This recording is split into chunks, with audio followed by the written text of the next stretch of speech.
How the seven sister.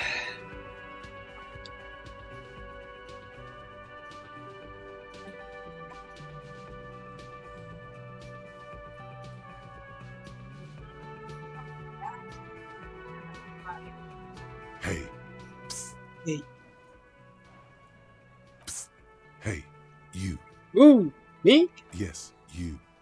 Word on the street is you're ready to start building communism again. Yo, what the fuck? Yes, you're ready to start building communism again. You've built it before. They've built it before.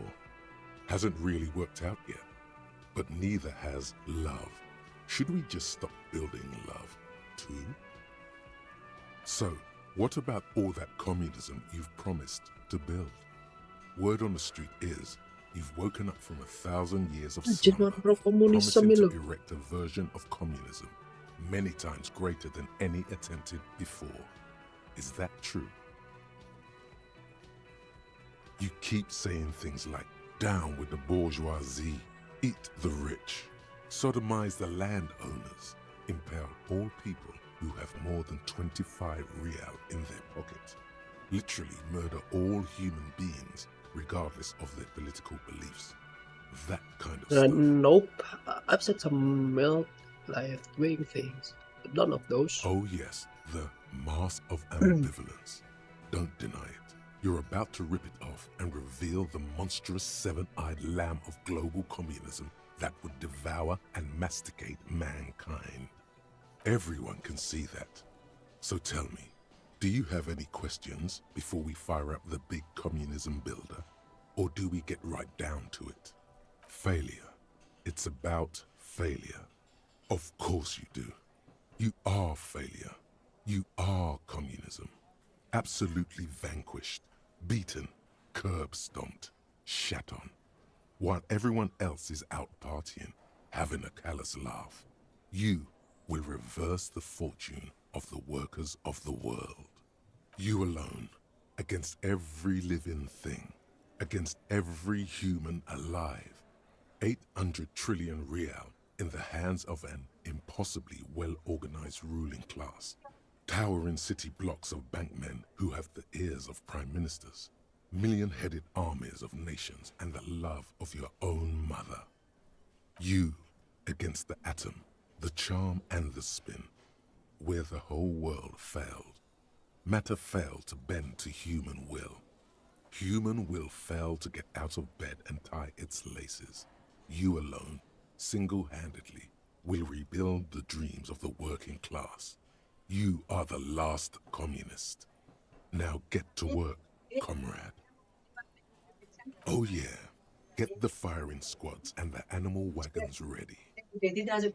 Too late to back out now. You can't make an omelette without breaking a few million eggs.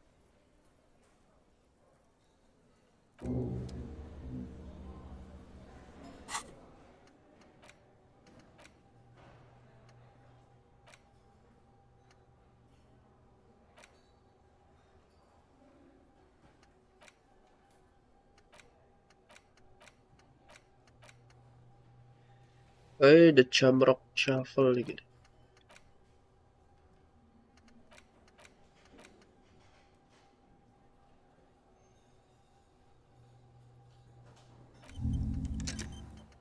Sini kalau nambah huruf.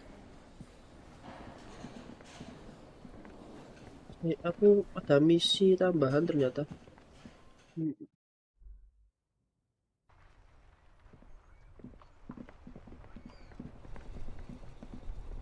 I can't believe it felt like springtime just a few days ago.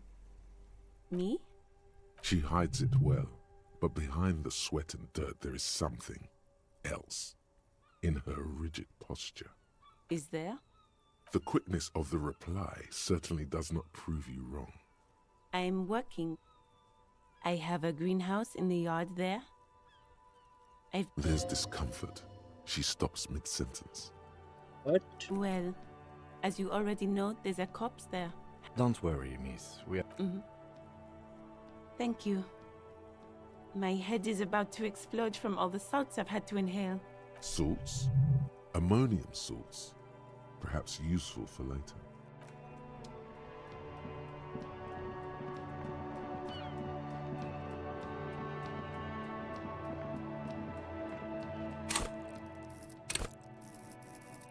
Endurance ya, Jir.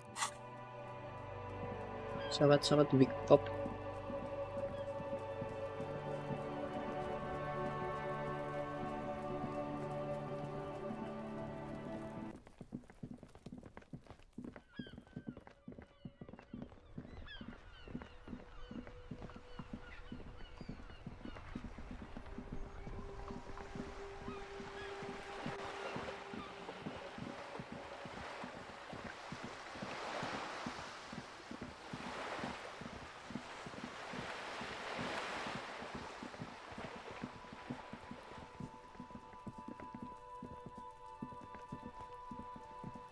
Just an ordinary wall. Nothing to see here. You have no clue. It's just a wall.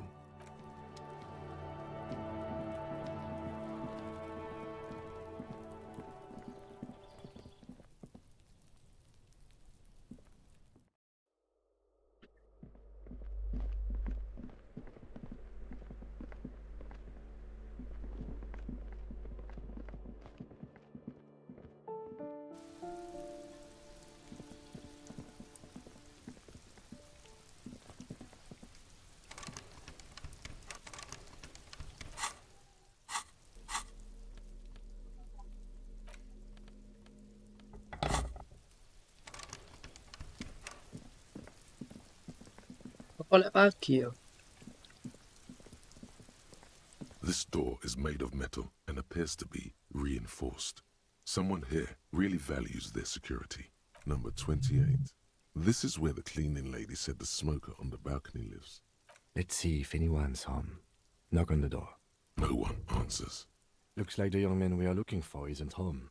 I think our best chance to catch him is in the evening. We should return tomorrow after we have finished with our day's work. How about 9 p.m.? Sound good? Tomorrow, 9 p.m., right here. Apartment number 28. Good, let's go. Damn. Turns out it's quite tricky finding someone in a big apartment building. Don't worry. You'll get him. Remember, tomorrow. He's probably gone for today.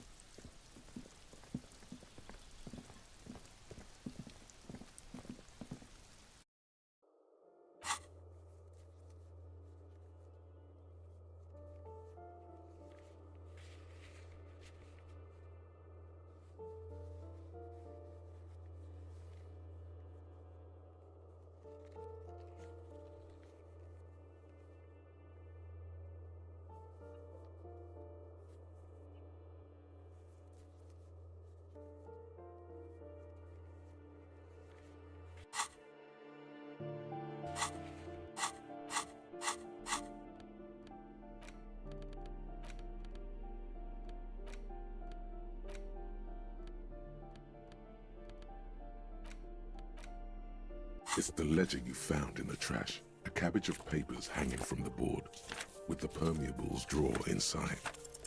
Yes, you can piece them together using the alphanumeric code on the margin.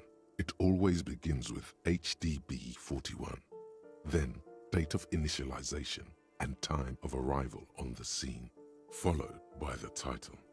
For example, HDB 41120111700, the next world mural. Why yes, your precinct number is 41. Every last alphanumeric in the files begins with it. And these are Henry your case Dubois. files. It's safe to say HDB are your initials. Harry Dubois, HDB. Still feels like there's something missing from that. AKA Leslie and Burke, AKA the public indecency drunk and the property damage drunk, is a cursed case. It has been passed from unsuspecting officer to unsuspecting officer for 10 years. On January 29, the unsolvable case made its way to you. Why you accepted it, it is unclear. Every officer, and indeed most civilians in Jamrock, know it's unsolvable. Leslie will always take his pants off when he's drunk.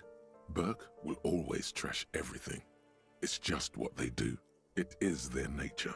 You cannot change the nature of a man, and you can't lock them away because public indecency and small-scale property damage are not punishable by incarceration.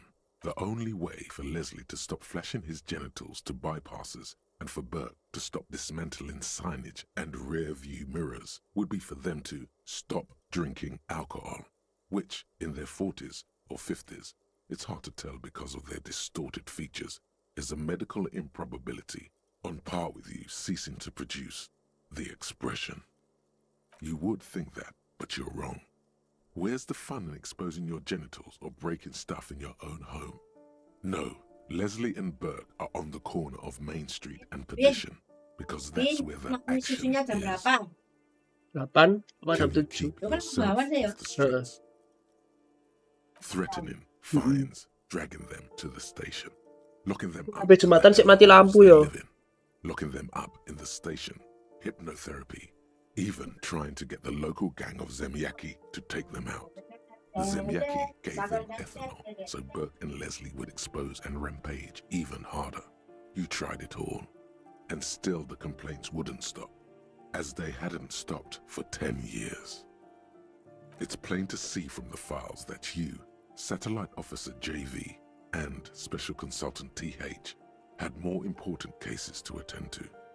You uncover cross-reference to several Nama dia ongoing dulu detektif investigations, jago ini. each brought to a standstill every time you drive down Main Street. Because there they are, on the corner of Petition. And what is Leslie doing? No, that's Burke. Leslie's shtick is flashing his genitals, remember? How will you ever solve the unsolvable case if you can't even get that straight? Well, turns out it's pretty simple. The case becomes considerably less comic one day when Burke takes a swing at your ledger. He must have confused it with the property he likes to damage. But the joke's on him. You're also drunk. Drunk out of your mind on potent Pilsner. You slam the hardened plastic board in his face, then proceed to beat him unconscious with it. In the process, the ledger sustains damage. The compartment within, reserved for permeable documents, is jammed shut. You stop your assault on the now unconscious Burke to open it, but are unable to do so. The officer began to cry, reports Leslie, who, at this point, is tending to Burke. He came at us, and at us. I think he was trying to kill Burko. While trying to kill Burko, you slowly come around. The permeables compartment is open. You've smashed it open on poor Burko's kneecaps. The good news is, Burke can't walk anymore. Can't get out of his apartment, an invalid. With Burke to tend to, Leslie cuts back on the indecent exposure. Maybe he flashes his genitals to Burke. Who knows? But both drunks are off the street. the complaints stop. The unsolvable case is solved, which is also why the officer responsible narrowly escapes a disciplinary hearing.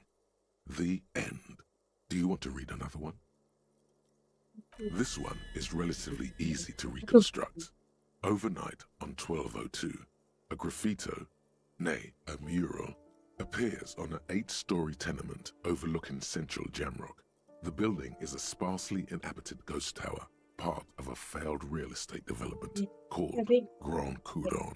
The Atas ya. mural is enormous. 2 silhouettes, a man and a woman, are kissing. The text cut into their form reads,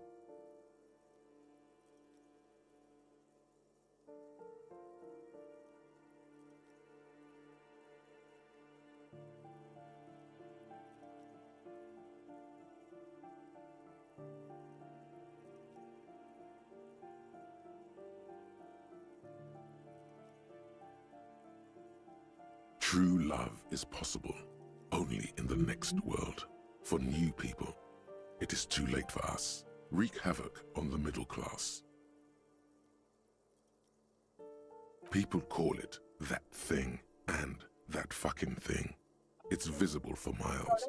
In 2 days, the station's complex list gets clogged with requests. The graffito crew is easy to track down. Only the bell lectures have the literage of industrial paint to cover the surface. One of the graffito artists is rumored to be rich. They take responsibility for the execution, but not the design. The ideologue of the next world mural, as the crew calls it, remains an unknown. The case files do not show you finding the author of the design. The crew agrees to clean up after themselves. However, your partner, JV, is against the removal, citing public support for conservation. Oh, yang This leads to a debate in Precinct 41, which then spreads to the streets of Jamrock, ending in a rare plebiscite organized by you and the rest of Row 3. The 9,000 people subjected to the mural's message, all of Lakeside, Central Jamrock, and Villalobos, plus half of the eminent domain, participate in the vote. Although the case begins with what appears to be a lot of rambling on the streets as to how juvenile and stupid the mural is, given a choice between 2 options. A staggering 78% of voters choose to keep it. Turns out the opposition were a loud minority, and that love truly is possible in the next world for new people, and it is too late for us. Did anyone ask you what you believe in, man with the smelly toilet ledger? What do you want to tackle next, or are we done? Square bullet or murders. It would be very interesting to read about these, wouldn't it? I mean, there seems to be a square-shaped entry wound in the victim's forehead. She's been sitting there for weeks, on her rocking chair, with a square hole in her skull, staring at the wall, her mouth agape. That's all you got. From the half hour you spent piecing it together, all you know is the entry wound was square-shaped. You never found the bullet. And then another body showed up, also with a square hole in his forehead. Who knows? Those pages are missing. What next? Don't worry. One day you may still catch the man with the square gun. Some assholes brought their couch outside and hung out on it. In the middle of the street, on the roof, on the hillside by the motorway. You know, at an unexpected location. They were young, and they thought they looked cool on it.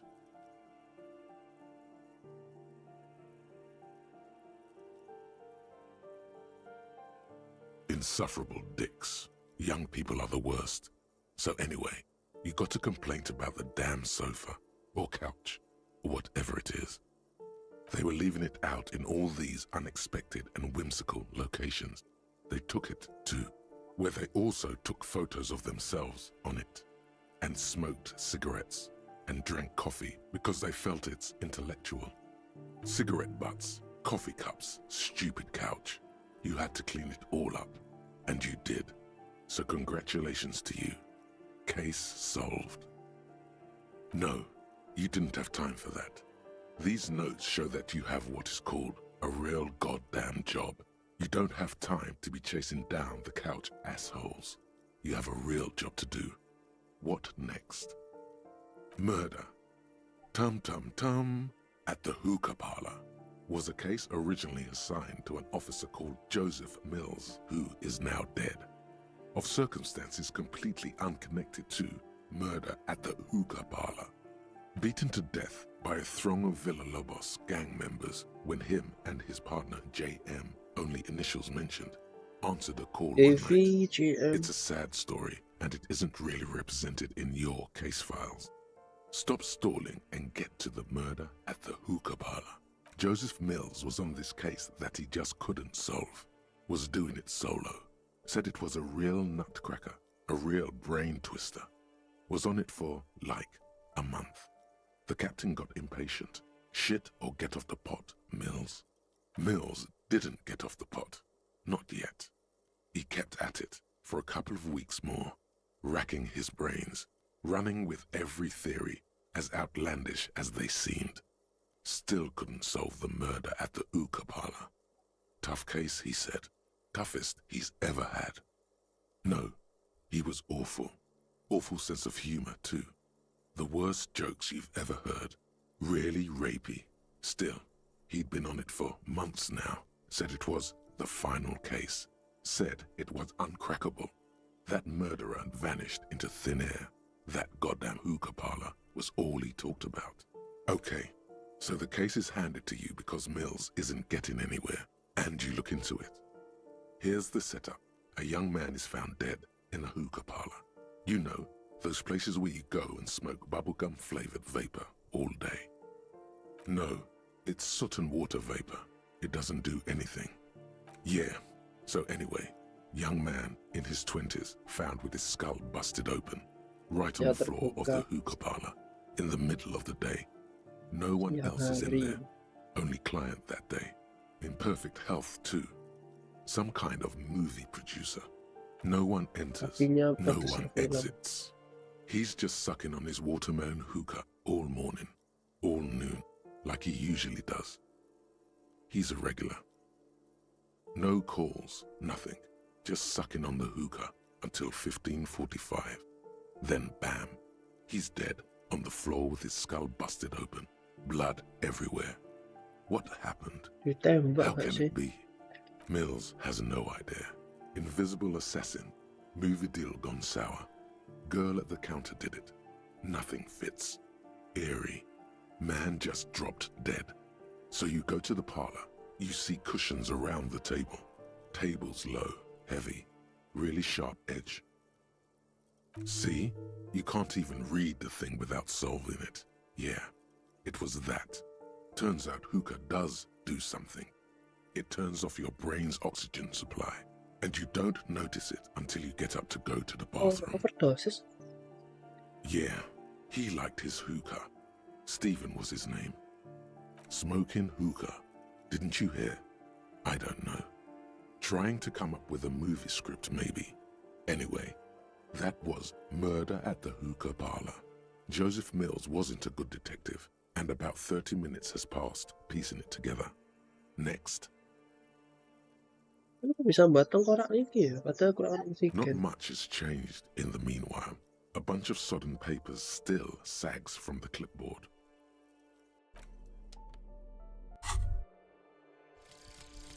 The Jamrock Shuffle. In a way, yes, you are treasure hunting. Most officers from Precinct 41 do what is called the Jamrock Shuffle, cracking open containers. Most of them are from Jamrock or Coal City, the poorest parts of Revachol, that also overlap with the network of royal catacombs called Le Royaume, just beneath the streets. As children, you would all go underground, hoping to find treasure, and come back with a rat's tail or a used needle. That playful curiosity must still be in you. Who knows, maybe one day the Orbe de Montagne, the Holy Scepter, and the Cocaine Skull will all be yours. Revacholian nationhood. The Revacholian state will be a serene place. You should get a drink. a beautiful, serene place of mystery and peace. It will not be a place for women to infect with their frailty and hysterics, or where the Seminese will be allowed to wear their pants around their ankles. All of that will go once you get a drink. The socialist professors at the École Supérieure will be fired. The editors of Trompe le Monde will have to beg in the streets. You'll pour beer into their begging hats and laugh. You should get a beer. Em sẽ lại các địa ký.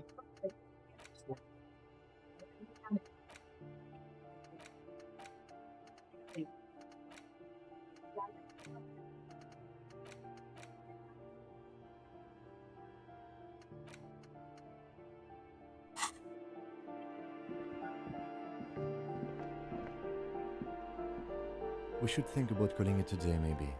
The nights are still miserably cold this time of year. We should take care of that then. I'll also take a room at the Whirling. One cannot get much closer to the crime scene. He's proud of you for getting your act together and finding a way to pay back what you...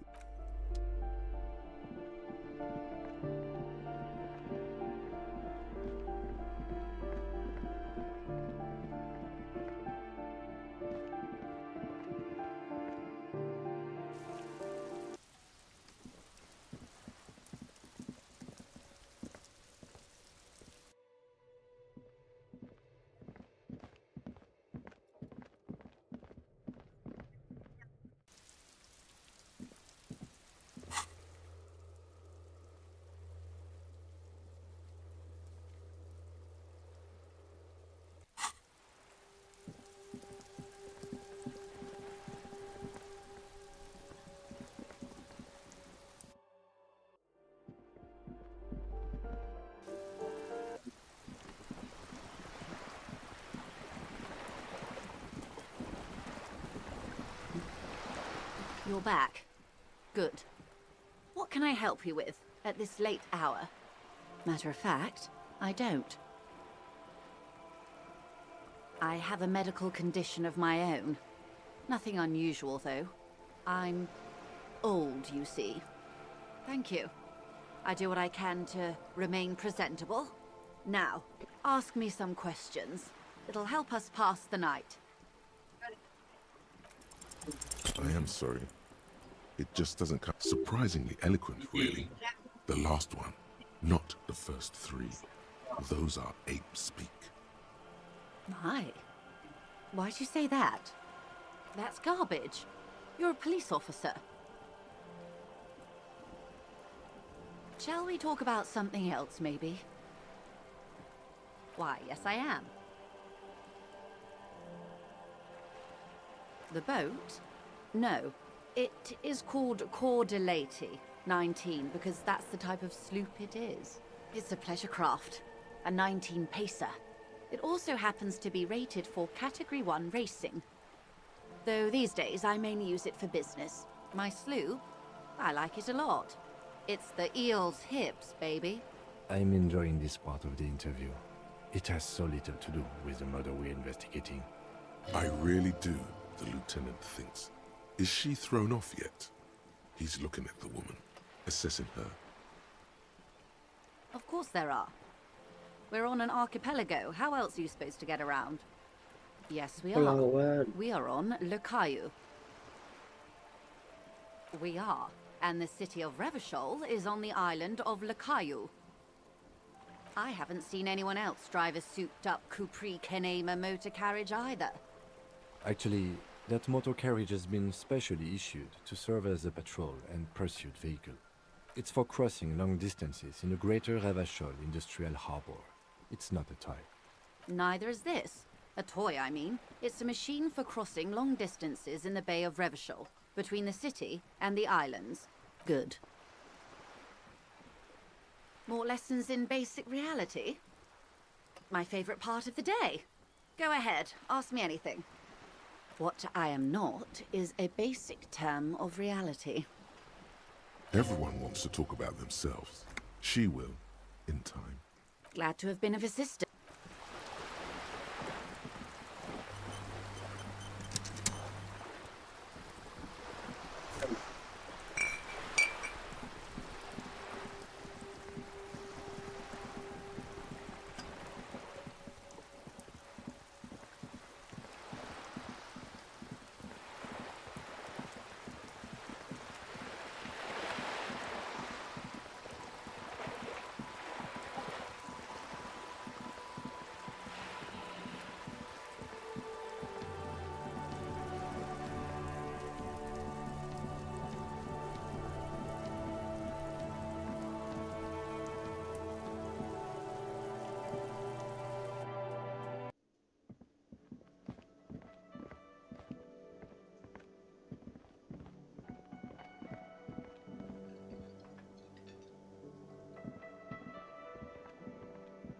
Can I help you? Yes, have you got it? Well?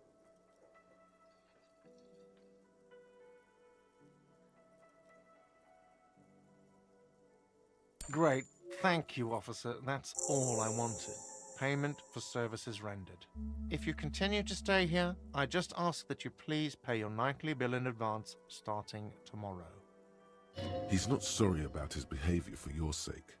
Now that you have money, he really wants to make sure you're not angry with him. I'll unlock the electronic lock to your room. All the doors lock automatically at 9 p.m. Please pay for each night in advance starting tomorrow. 20 real per night. I'll take a room here too. Of course. Always happy to have officers from the RCM as guests. Anything else I can do for you?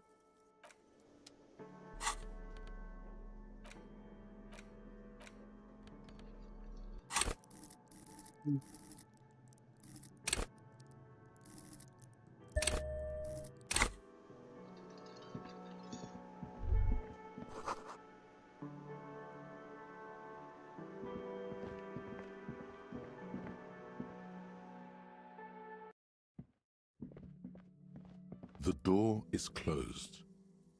This door...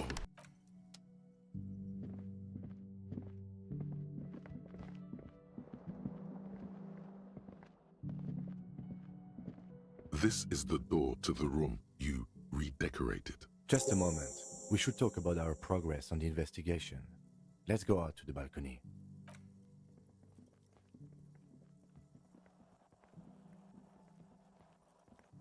The air outside is brisk. The lieutenant is silent for a moment. He listens to the traffic hum. Then... Now then, we should talk about the investigation. But I also feel you're a bit hazy on the RCM. Our role here, our rights, our jurisdiction, basically. The dying lights of the city shimmer below.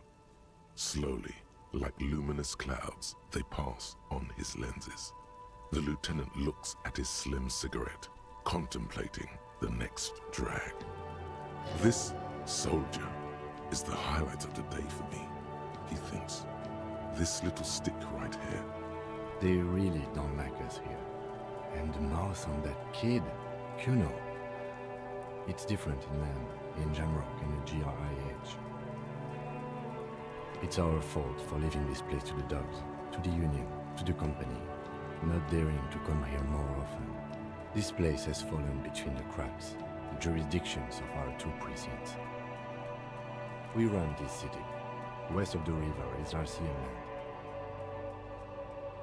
It's incredibly hard. Human beings are... But we are in control, and it's worth it. The organization works, our systems work. If they didn't, the city would disintegrate. Me too, but I wouldn't count on any drastic changes in our lifetimes.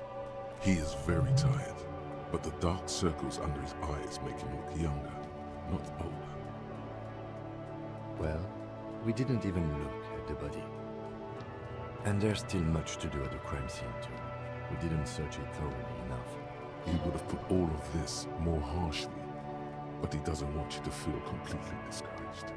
Probably because he's afraid that you'll just give up and keep drinking. I look forward to that. As for the interviews, we conducted an interview with Everard Clare. He wasn't particularly forthcoming with useful information, however. Well, we will have to work through that. Claire also helped you, how should I say, remember your name? That's a relief. That's normal. It's best not to give it too much thought. We tried to interview the White Pants rep, but she asked us to do something for her first. Fine, so be it. I have a feeling Joyce knows how dangerous the situation really is. We have to get her to talk to us. Above all, though, today was exhausting. What's with all the running? You run a lot. Is that a standard Precinct 41 practice?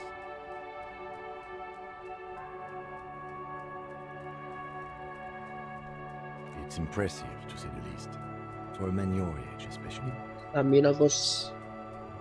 Those are some stylish shoes too, by the way. Those loafers. Must be hard to run into what you do. I have a cigarette every night when I go over my notes. It's something of a ritual. Oh man, he looks so devastatingly cool with that cigarette.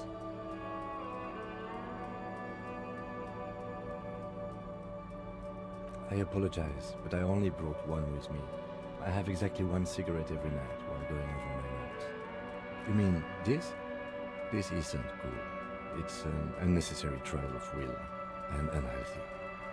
Keeping the habit within the parameters he's given himself takes a lot of focus. It would be easier to simply quit. Yet, were he to quit, he would lose the cool factor. This man relishes his cool quite a bit, we are told. Yes, it's been a long and eventful day. They're quite limited, actually. The power officers of the Ravachol Citizens Militia exercise most frequently is imposing fines of up to 1,000 real for offenses, in accordance with an interdepartmental schedule. Yes, although indirectly, as citizens can always request records from their local station. Officers of the RCM have been known to take bribes of less than the prescribed fine amount. It undermines trust in the RCM. The RCM's primary role is to ensure safety. We are not really supposed to play any part in the economic structure of Ravachol. We can arrest people, of course, but rather than bringing someone in directly, it's preferable to serve a station cold sleep. It prevents confusion and overcrowding. As you may have gathered from the fact that we are expected to carry a record of our kills, like the one in your watermarks, we are permitted to use whatever force is necessary, and strongly admonished not to abuse that power. We don't convict. We arrest and send them to coalition government courts in Couron and La Delta. The prosecution works off our testimonies and records, which is why it's paramount to keep them. You have to supply compelling evidence for why it was necessary to use lethal force. In these cases, your partner is usually your witness. Not a good position to be in, by the way. Internal Affairs handles these cases thoroughly, by cross-examining you for inconsistencies. It is hard to cover for anyone, which is for the best. The coalition government, and the moral intern more broadly. The RCM was formed by the coalition government to restore order in the international Bisa zone after korupsi. the revolution. So we did. Now we attempt to maintain that order. No more, no less. Or perhaps it is better to say we were allowed to form. It's a point of contention whether the citizens of Ravachol or the coalition government founded the RCM. Silence. A great comment to such a conundrum. The Moralist International are the world's largest political organization. You know who they are. They have been running this place after the revolution failed. They're a union of center-left and center-right parties across the Real Belt. Our coalition government is just one of its many projects. They also run the ICP, EPIS, most intergovernmental organizations in the world. Interesting question. It's a blue forget-me-not. Their motto is love, compassion, self-discipline. I think you can gauge what they want you to think of them from that. Something kind and usual. Something almost self-explanatory. Something ominous. Something like the dark blue, serious color of the early night sky above. What do they believe in? They are Dolorians. They believe they continue the humanist project set forth by Her Innocence Dolores Day 4 centuries ago. Others say they are just technocrats. A historic figure? The author of the modern age? You will have to look elsewhere for opinions. The subject of humanism is too abstract for me. The moral intern are a fact. I try not to have opinions on facts until they change. And it doesn't look like that's about to happen. It is more than that. There's some kind of affection in him. Yes, I did, when I was younger. In my 20s, I considered myself a moralist. A blue forget-me-not, a piece of the sky. They're not all that bad. That's another leitmotif associated with moralism. But the years have changed that. I don't know what I believe in now. No, I believe in the RCM. That's enough for me. Do you?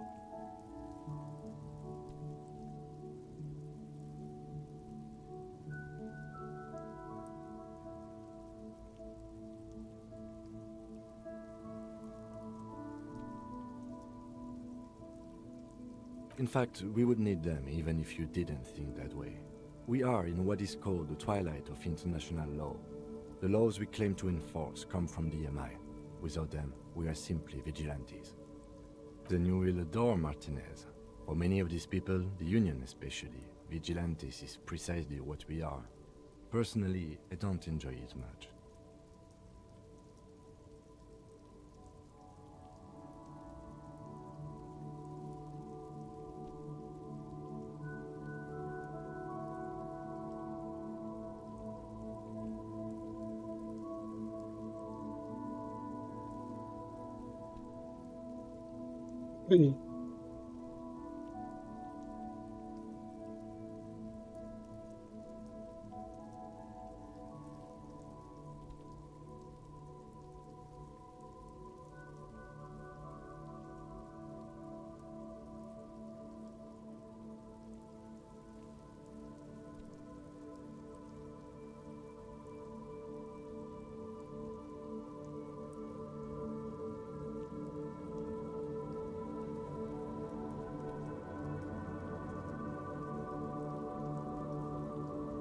Yeah, it's getting very cold now. Let's go. What's this? We're getting reports of normal, reasonable, temperate, political opinions somewhere in Martinez. It's also about that, but it's also more. Perhaps it's the hangover. Perhaps it's a temporary surge of serotonin, but something tells you it's time to become a citizen of the Kingdom of Conscience. It is not a place. It is a moment in time that can only arise in the right circumstances. In all of human history, it's only been achieved a handful of times. Incrementally. History's greatest catastrophes have been brought about by people trying to make the world a better place. Too quickly. That's the genius of Dolores Day. She recognized that progress is meaningless if its gains are lost because of instability. Real, lasting change can only come about gradually, increment by increment. The kingdom is difficult to comprehend, and even more difficult to describe, partly because humanity will need to discard many of the categories that define and limit it today. The Kingdom of Conscience is post-capitalist, post-national. It's also post-industrial, post-ideological, and even post-sexual. Slow down, Mr. Reasonable. Did you miss the part about compromising and taking things slow? That's right. Remember, real democracy is just around the corner for Revachol. When that real democracy kicks in, a long time from now, we are all going to be so much happier.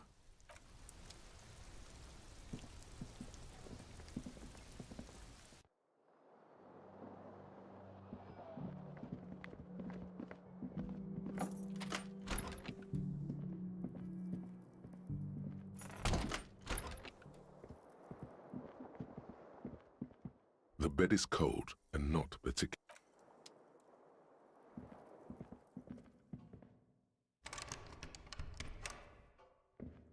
A mirror hangs on the bathroom wall. In it, your face, adorned with the expression.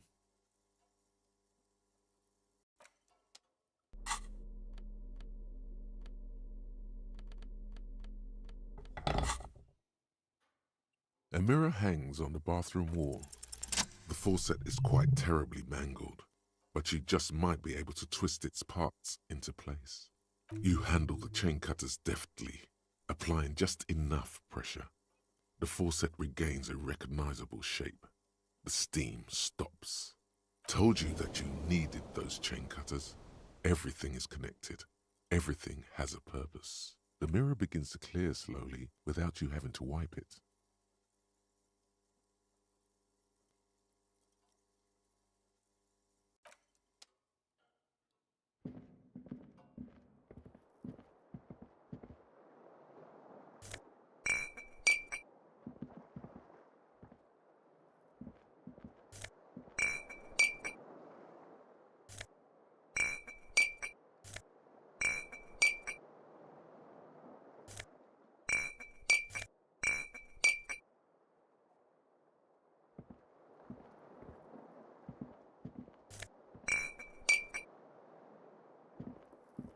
Ada kaos kaki 2.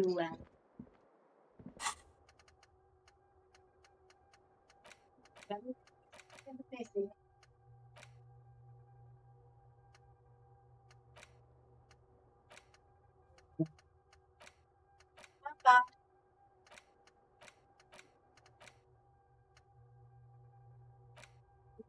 Ini topi ini ceblok, ini topi ini ceblok.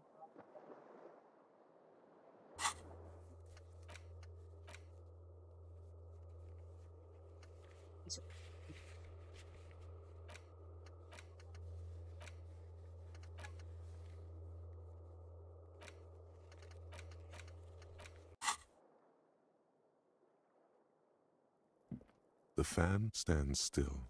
The switch must be broken. A terrible mistake. Turn the lights off immediately. You can practically feel the photons burning a hole in your brain. Your eyes burn with photosensitivity. The bed is cold and the sheets feel at once coarse and clammy against your skin.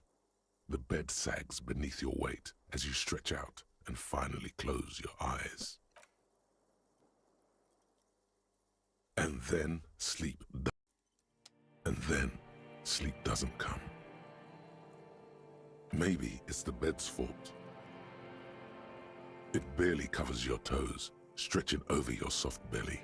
This is your body here, intimate and warm, breathing, a bit tense in the muscles.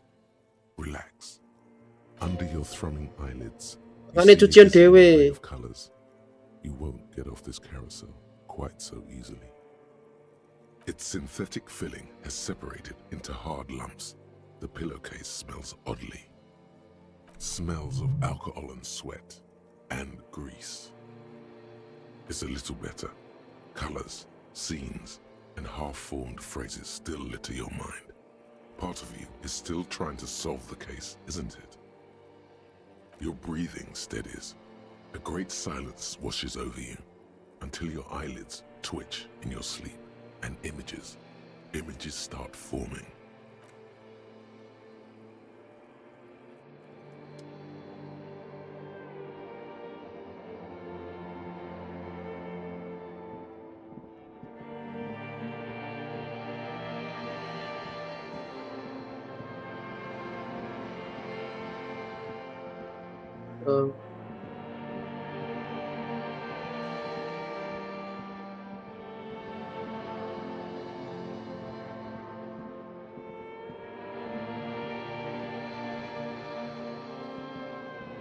Do you remember the scent of your childhood? Do you remember your wife's hand on your face?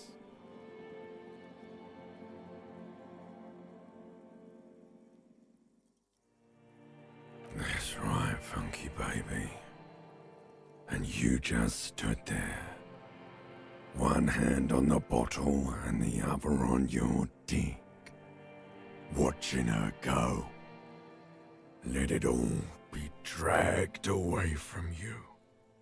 Tell me, where are your friends? Human beings have friends, Harry boy. Where the hell are yours?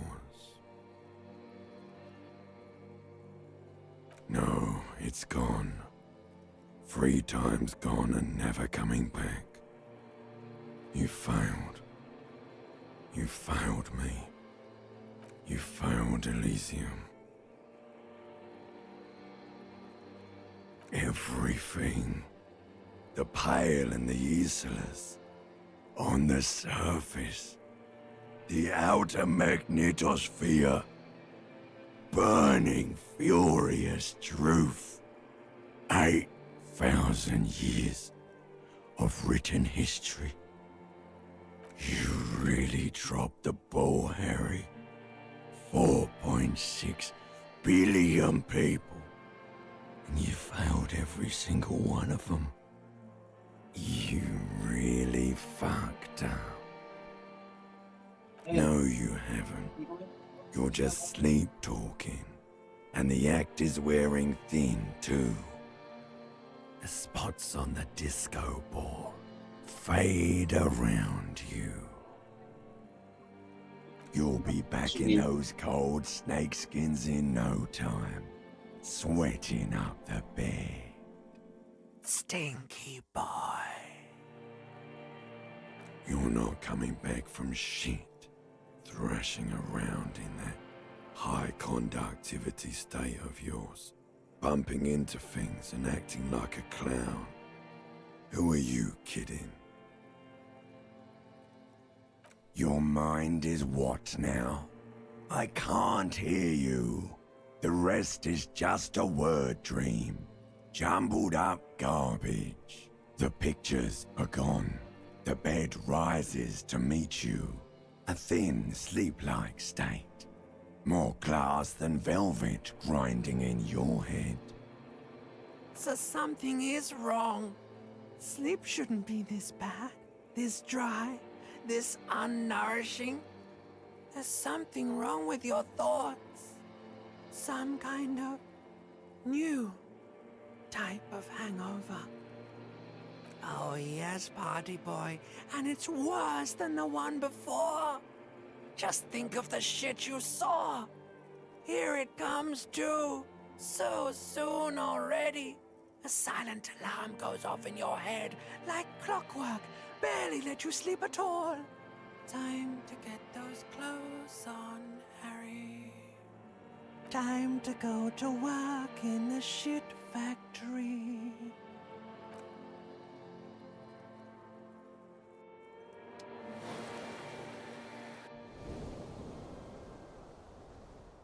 Setengah 8, oke.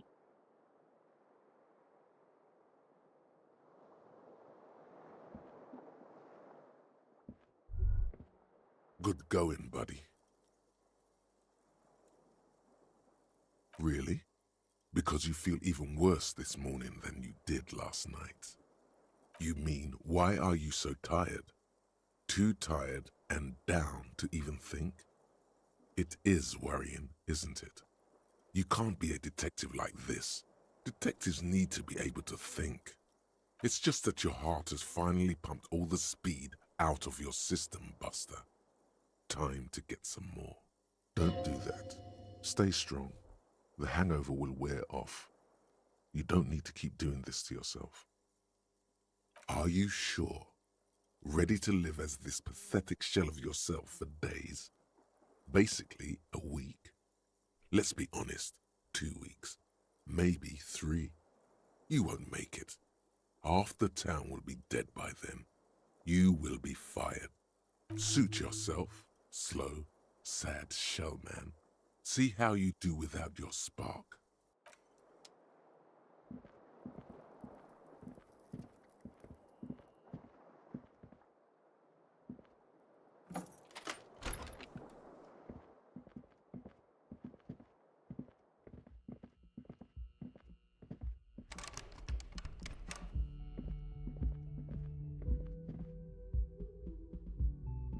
The door is closed.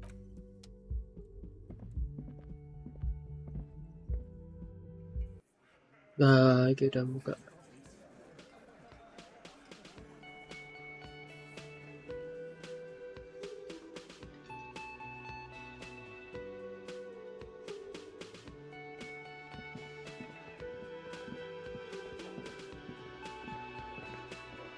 Just a moment. She's agitated, judging from the way she keeps pulling at the frayed edge of her blanket. And there's no public phones nearby? The closest phone booth is down the coast. Sorry for the inconvenience, ma'am. It's fine, I understand. Thank you anyway. The lady is distressed. Perhaps something more upbeat might cheer her up.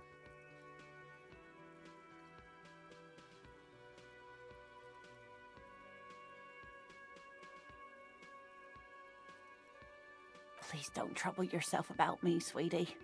I was just hoping to make a call, but the Whirling's phone line isn't working. A faint smile tells you she appreciates the effort, but at the moment her mind is on more serious matters. The union office probably has a phone, but I can't really get there. or to the phone booth down the coast. And Gary's phone is dead too. The manager was vague about it. Why would he be vague about phone problems? This is something to look into later. Ask God, maybe. To let the young woman who's house-sitting for us know that we may be delayed. Morel, my husband, and our friend Gary were supposed to get back by Monday night, but they're still missing, and I haven't heard from them. I was also hoping she'd heard from Morel. That's just it. This isn't like him at all. He always plans his expeditions so carefully. But you have more important things to worry about. Oh, yes. A zoologist. A cryptozoologist, to be more precise. It's a pseudoscience that attempts to legitimize research into mythological beasts and urban legends. That's one opinion, yes.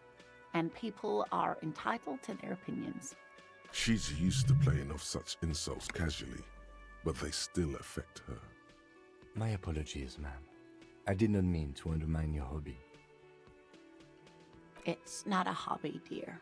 It's a subfield of zoology, one specializing in animal species that are so exceedingly rare that many assume them to be extinct or even fictitious. Searching for such species called cryptids is difficult and often thankless, and frankly, many scientists are too lazy to do it. Universities these days are rarely interested in supporting real research. She's completely internalized her husband's struggles. They are her own. Sometimes the most charming thing you can do is be reasonable in your requests. I suppose you could use a break and I could use a distraction. One cryptid, like you said. One. This can't turn into some kind of cryptid extravaganza. We have things to do. And I don't. Just one. Or he'll be disappointed in you. Ooh, tough choice there.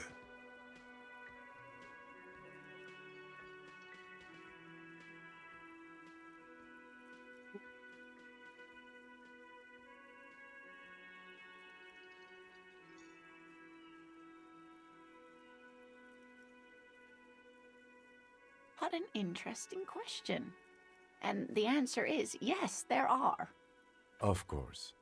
All fairy tales have someone or something invisible in them. It's the Col de Mama d'Aqua.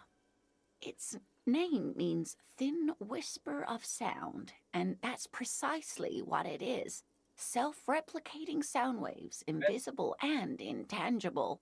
The Col de Mama is very afraid of us, which makes it incredibly difficult to track. Col de Mama. Like nothing, it's such a high-pitched sound that us humans can't hear it, nor can other animals.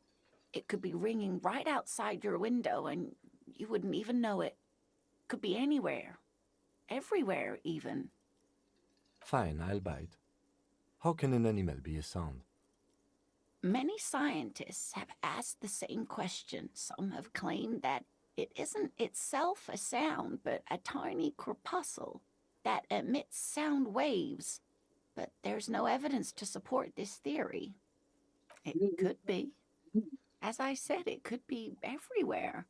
And we wouldn't know any better. It could be ringing all the days of our lives and nights. Plenty. It's the evidence that led to its discovery. In the 1920s, a group of Areopagite ornithologists, that is, scientists who study birds, were trying out a new recording technology for capturing sounds outside the range of human hearing. When playing back recordings they had made in the foothills of the Ea mountain range, they noticed certain anomalies, patterns that seemed random at first, but on closer examination were consistent with the waveforms of songbirds. The scientists soon discovered they could track and even predict what appeared to be feeding, mating, and migration patterns based on sound waves in a strictly delimited range of ultrasonic frequencies, even higher than those of the highest-pitched bat calls. She transforms, when speaking about these strange animals, into a confident woman. They realized that they had discovered a new species and called it the Coldamama, after the Paracanassian name for the voice of God, which is said to be very silent. They grew quite obsessed with these little birds.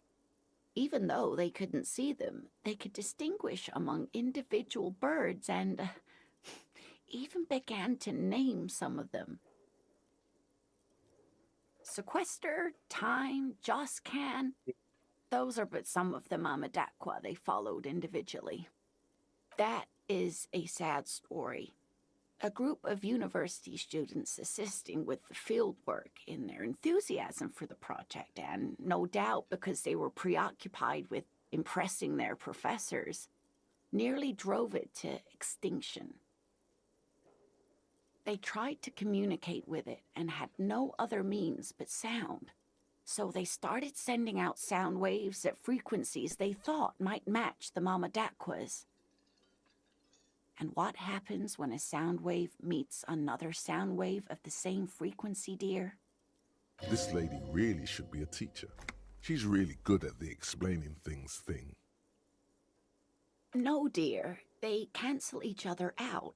And these tests were performed so recklessly that when they happened upon the right frequency, well, they wiped out most of the population. Great regret washes over her. A wending cloth. After that, the corpuscle appears to have migrated elsewhere. There have been recordings of anomalies similar to those spotted in Ea, but they've been few and far between. It's impossible to confirm the presence of any stable Koltamamadakwa population anywhere. Of course. A common thread in these. Disappearance and unfalsifiability. I like the story, though, ma'am. I'm glad you did, dear. What about what? Hey, you promised you'd only ask about one cryptid.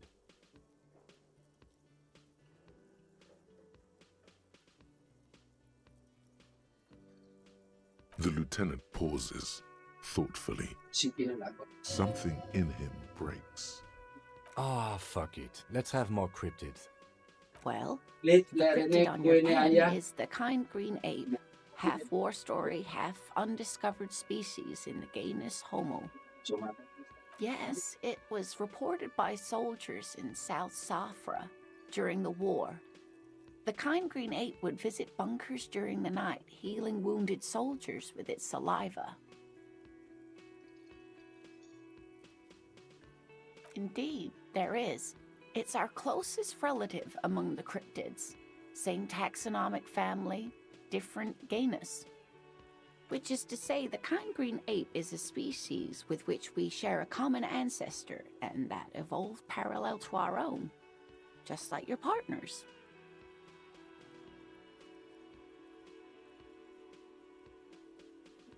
I'm beginning to wonder if I should.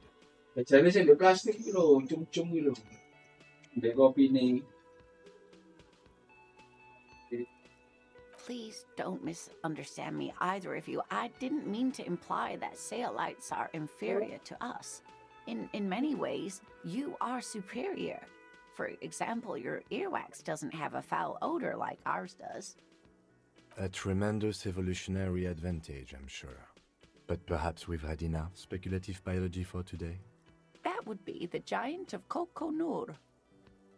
The giant lives in the most arid parts of the vast Kokonur Desert in South Samara, casting a strange light across the barren wastes. No one knows for sure.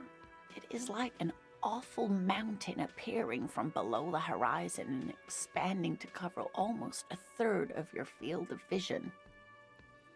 The towering luminosity of Kokonur is a bad omen in local folklore. Some say it's a Fata Morgana, others, fate unimaginable. Hui. No animal can be that large.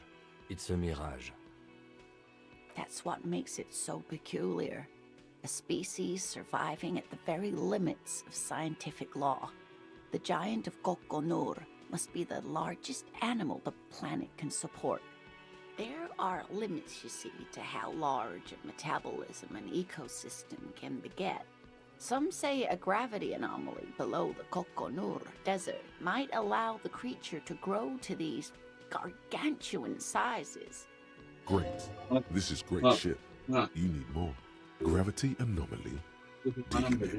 Digging this parascientific stuff right here. The gnome of Jeroma. Oh, yes. None of its victims survived. Grieving relatives never even found their bodies because the gnome's venom dissolved organic tissue. It was reportedly a small creature with webbed fingers and a protruding forehead and an ungainly little thing. Quite scary to look at. A couple of campers found it when it was already dying. They heard an odd wailing in the woods and followed the sound. They were scared and wrapped it in tarpaulin to suffocate it. It still took the gnome of Jeroma an entire day to die.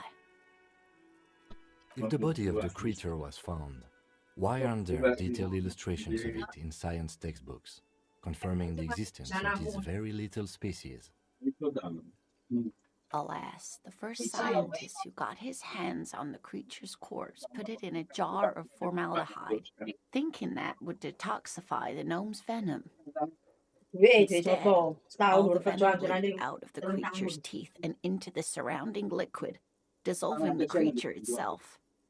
A poetic end, perhaps, but a real loss for science. Alas, always alas, and then it was gone. Isn't that overly convenient? I understand your skepticism, but that's what happens with things that are rare and stand out. HM masih keliru, Mbak. At least not to be found again.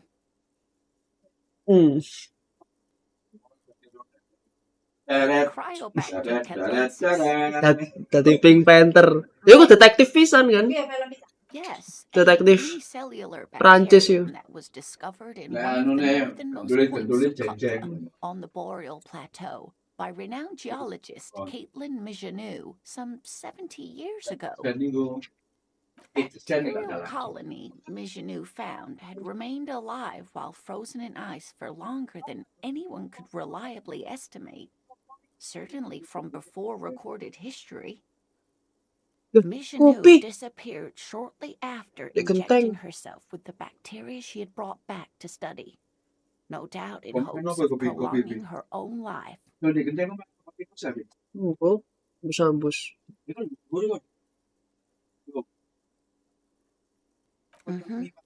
Mijanou did talk about the end of the world a great deal before her abrupt departure.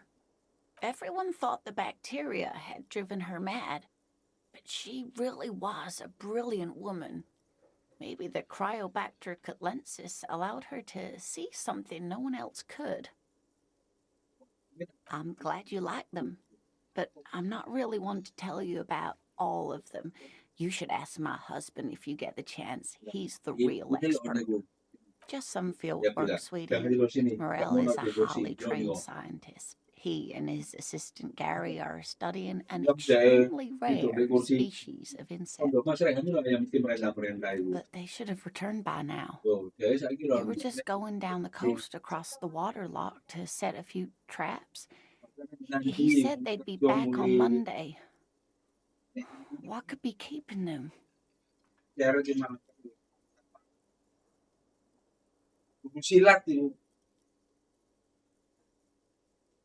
Oh, sweetie, it's nothing like that. Gary's as loyal as they come. I trust him with my husband's life any day. I doubt it, sweetie. The traps aren't big enough for humans to get caught in them. They're for the insect. Anyway.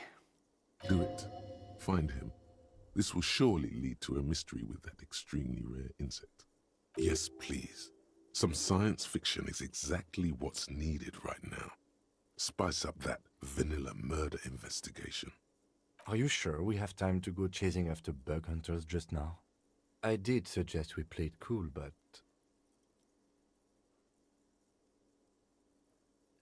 Yes, but a junior officer could...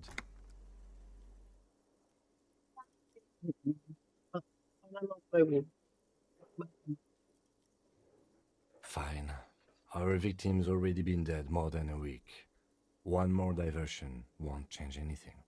Oh, thank you, officers. Truly, I'll be right here if you come across any sign of Morel. Oh dear, I'm not sure where to begin. Well, his expression is slightly grumpy, but his eyes are always bright and curious, like a small boy's. And his palms are quite coarse from all the field work, but he's quite gentle. It's always a challenge to describe the person you know best in the world. Oh, well, he's a bit shorter than you, but with a larger frame, and he has longish white hair, usually a bit uncombed.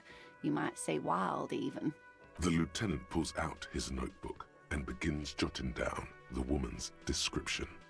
One other thing, he'll likely have all kinds of field gear on him, even if he's not out in the reeds, you know, just in case. We'll be celebrating our 16th anniversary this autumn.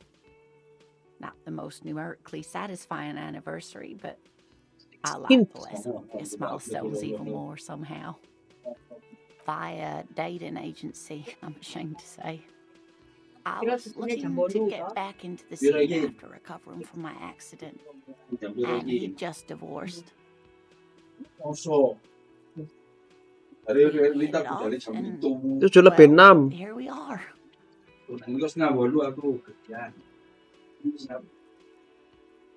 She's skipping over some important parts.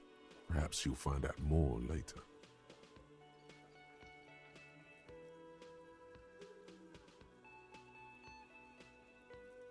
I hope I've been useful. Oh, sweetie, it's fascinating, but I shouldn't bore you with entomological minutiae.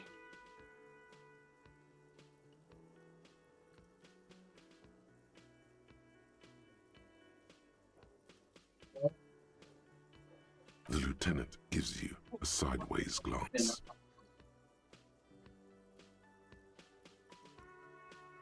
Well, it's a phasmid, technically, but... Oh, yeah. Here comes the interesting... Where other phasmids imitate sticks or leaves, this one's a living reed. It disguises itself among the reeds here on the Insulindian coast. Hence its name, the Insulindian phasmid. Perhaps you'll end up co-discovering the phasmid with us, officers. I knew it. We're gonna be chasing made-up insects with cryptozoologists. It's not made up, officer. I can assure you. It's simply elusive, so much so that most establishment zoologists doubt it exists at all. Well, some teenagers making out in the reeds saw one. They didn't know what it was, of course, but there was a brief article in a local newspaper about their encounter with a ghost insect that looks like the reeds. Ghost insect. Gary sent us the clipping. Of course, most phasmid sightings turn out to be false alarms, but their description matched the Insulindian phasmid perfectly, and they didn't even know what they were looking at. Enthusiasm has wiped the worry from her face. Her eyes sparkle behind her glasses. I suppose I have something of a personal connection to the Insulindian phasmid. All scientists have their little hobby horses. Yes, it can blend in almost perfectly among the reeds. It's how it's stayed hidden all these years, centuries even. That's not special at all. Of course it blends in. Most insects do. You don't even have to be a stick insect for that. Oh, I doubt it. No one gets into cryptozoology for the money, sweetie. Not at all. Why else would it hide itself so carefully? Oh dear. I'm afraid I'm not explaining this very well. It is very special. Morel can explain it all much better. I wish you could hear him describe it. Then you'd understand, I'm sure.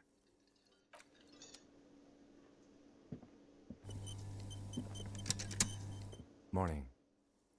Looks like we can get to work at once. The Union muscle turned up. They look rowdy. We should talk to them. I completely forgot. Sorry, I had a rough night's sleep. It's them by the looks of it. Loud and nasty, just like the manager said.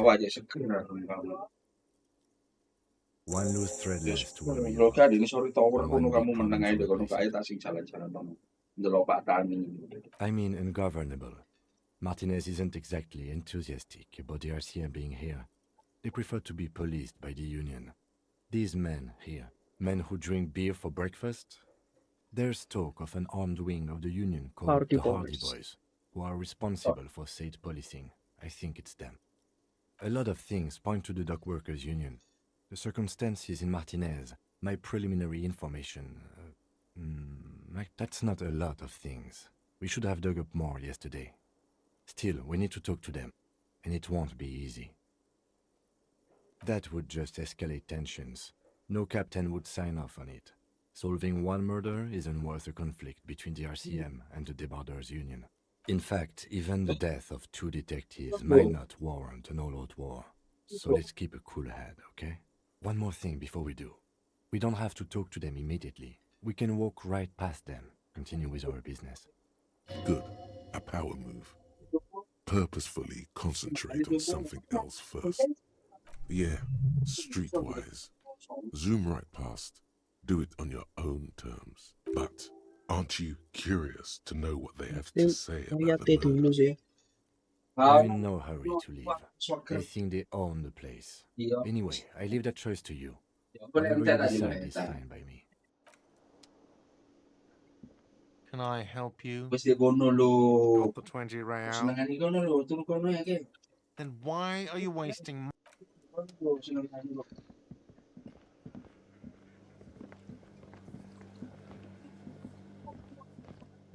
Apa? Oh, hindi kan. A thin man is, as you step in, okay, it's definitely not the man, puts his cup down and replies something. His left hand he smiles. It's almost like...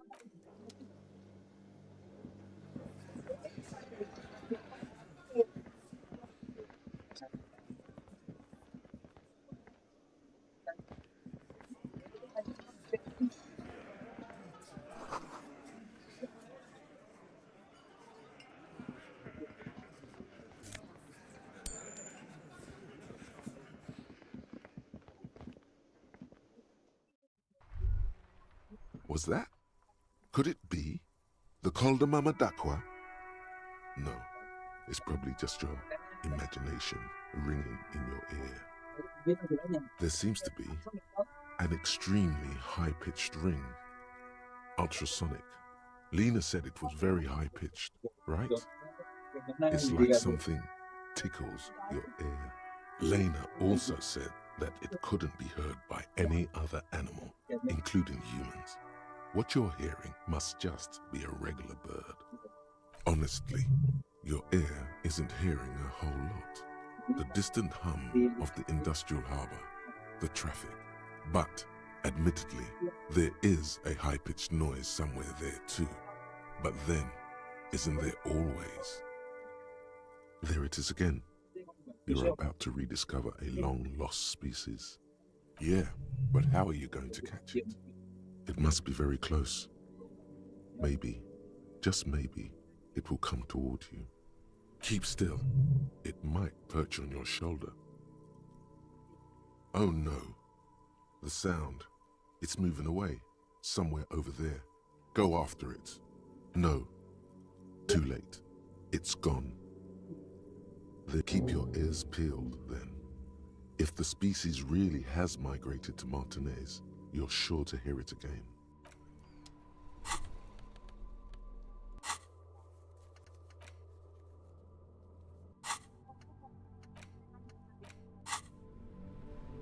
Di wis nonton ta? Nonton. You see a set of tire tracks in the brown.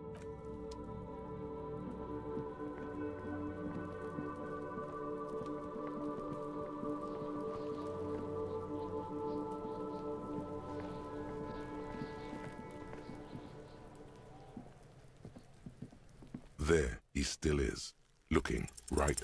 The smell is repulsive. It...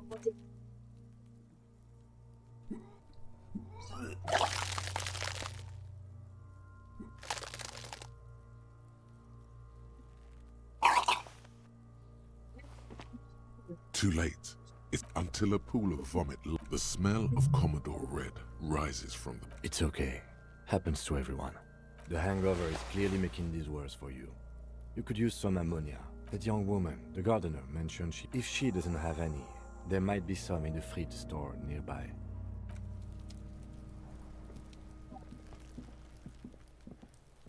There are several footprints in the mud.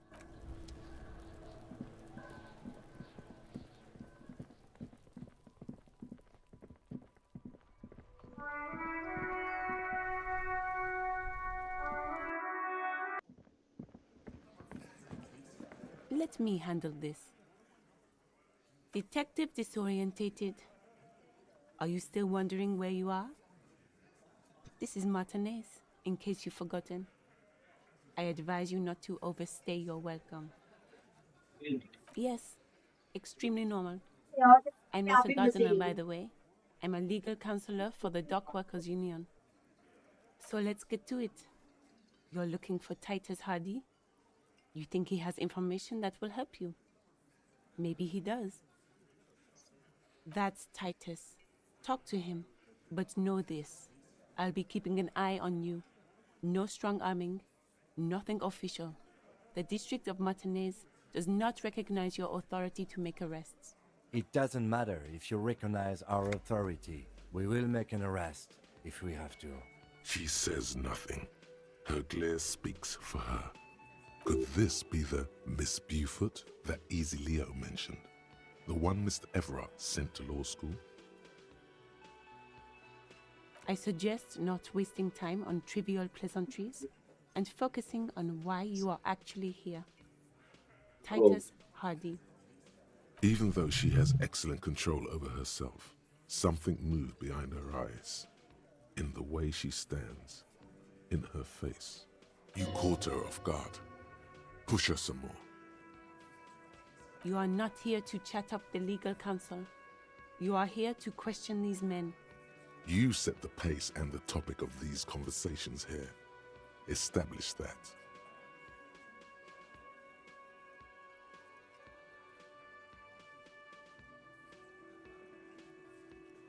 I represent the union and these men here. Don't make this personal. A very minor victory.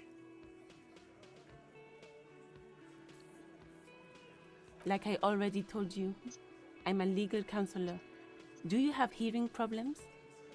What you want is of no significance, officer. Don't. What are we going to do to you? The union isn't going to do anything to you. Goddamn right it is. If anything, it is the RCM. Aggressive. You make your living. So you were spying on us, and now you represent murder suspects. Listen, you moral intern lackeys. You're a mob, enforcing the unlawful privatization of Revachol.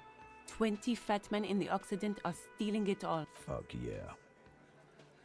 So ask what you came to ask, or get back to your commanders.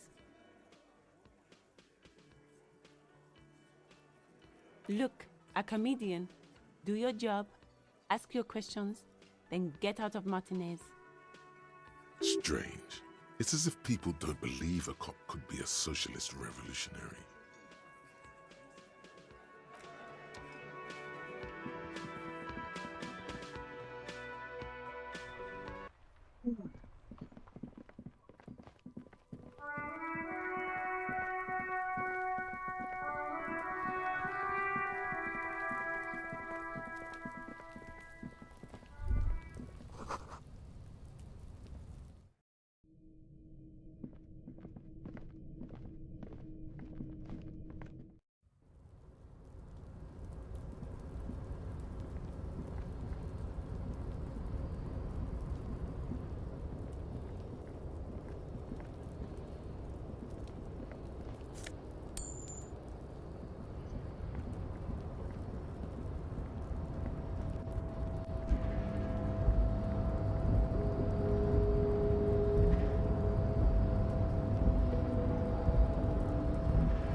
There he still is, looking right.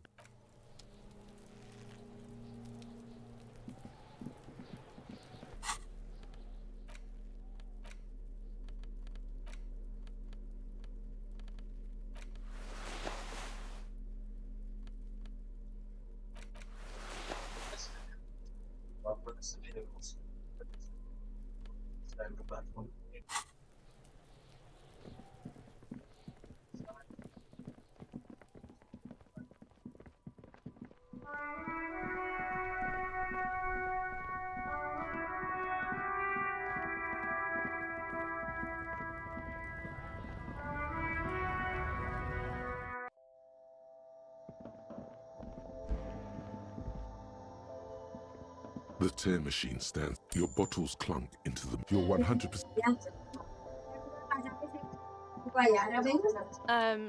Is this about the questions again? Wow. I didn't know Yeah. you worked for the union. Anything else I can do? That was easy. Worryingly so. She looks up from. Yes. What we have is Thank there, you. in the medicine Thank cabinet. you. Go take a look yourself. Nhưng phải gọi xuống. A small cabinet on the wall is filled with various medicine. Okay. Don't, like,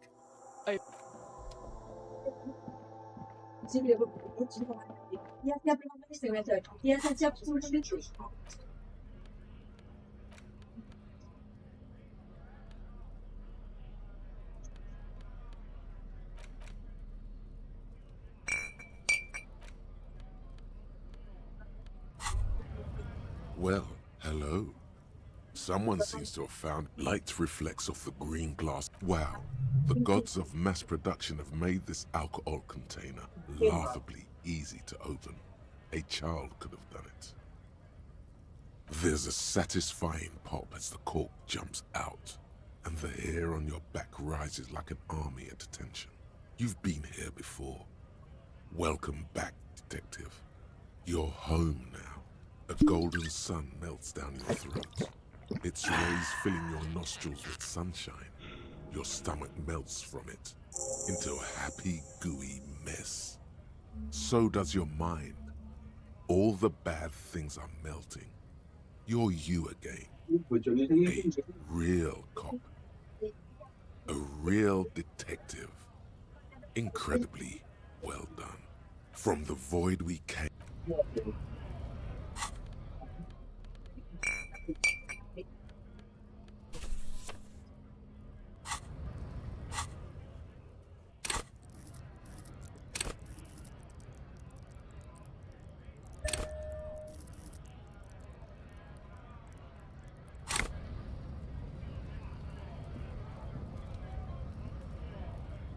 Yes?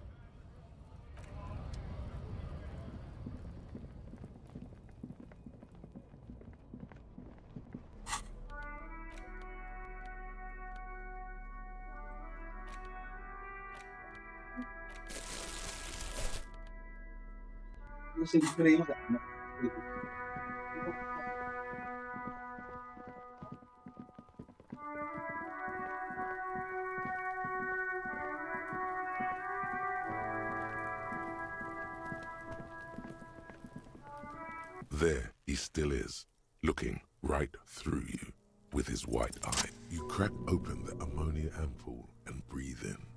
The odor of death is still stronger. It's a spell of the mind telling you to run, and your stomach to wring itself empty. With your eyes squinting, you stand in it. This delicate machine, ready for picking. Instinctively you crack your fist. They do after 7 days, yes. The man before you is naked. The material appears to be ceramic. Its clean white stands in stark, delicate and fragile. These are clearly not boots. They're... Indeed. Technically speaking, these are ceramic plate. They're under the hill. Fair weather. Fair weather, it is. We've requested similar material for a full set, about 4 years of wages. By catching, do you mean... What was that about the constabulary before? You need to push some buttons if you want to recruit the lieutenant in a conspiracy. So they don't get shot in the foot? I think our extremities are fine without the dead man's boots. Oops. Well, no one said it would work. Back to detecting now. Piece by piece. He's been out here. We should keep a lookout for these species. The armor could yield information. No, I think he had something precious in the interview. Nice. That makes sense.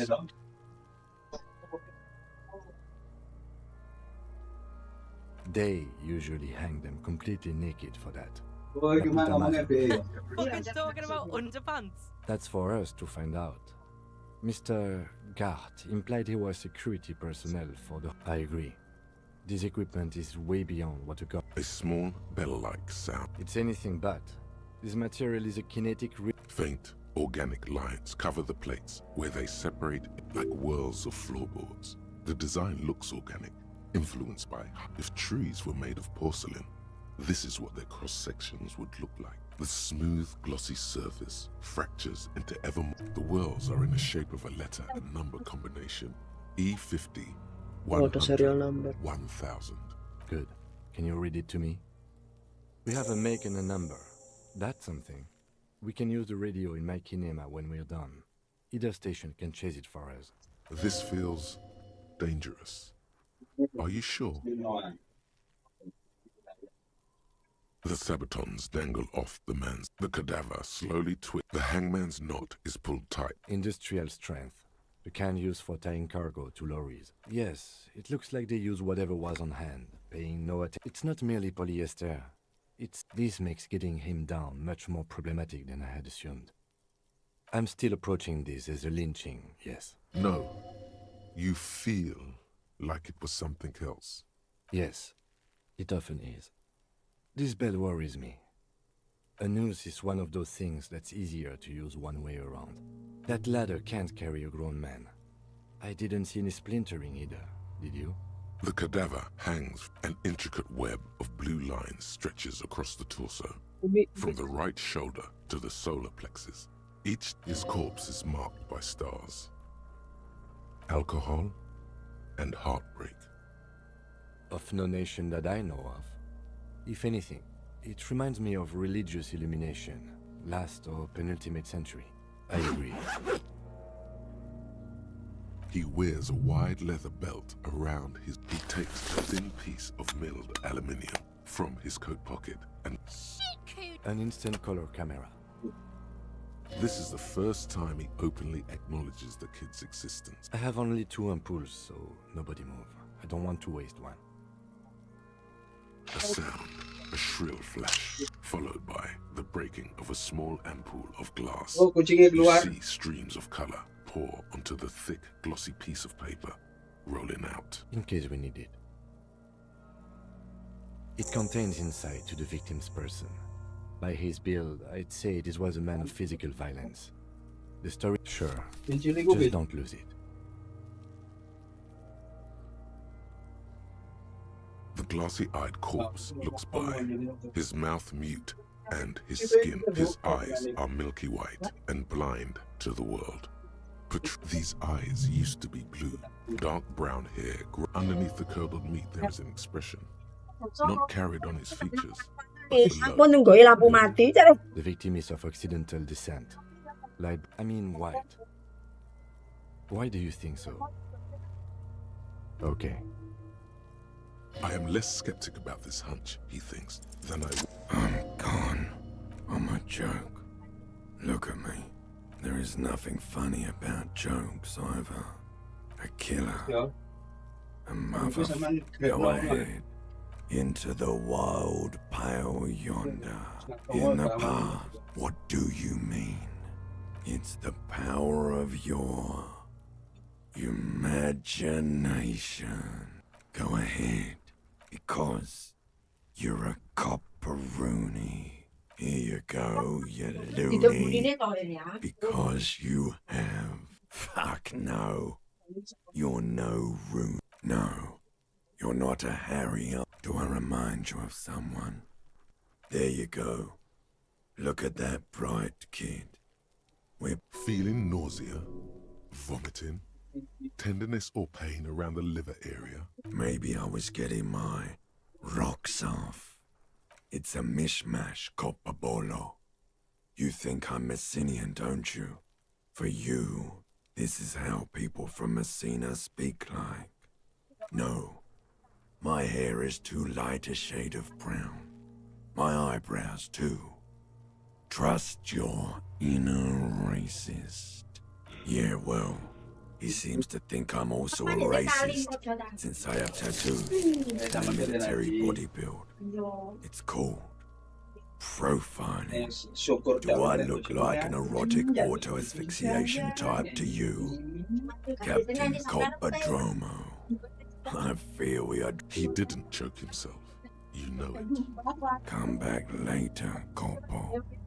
Amuse yourself with my frank manners and my memento mori features. If possible, also, see me in your dreams.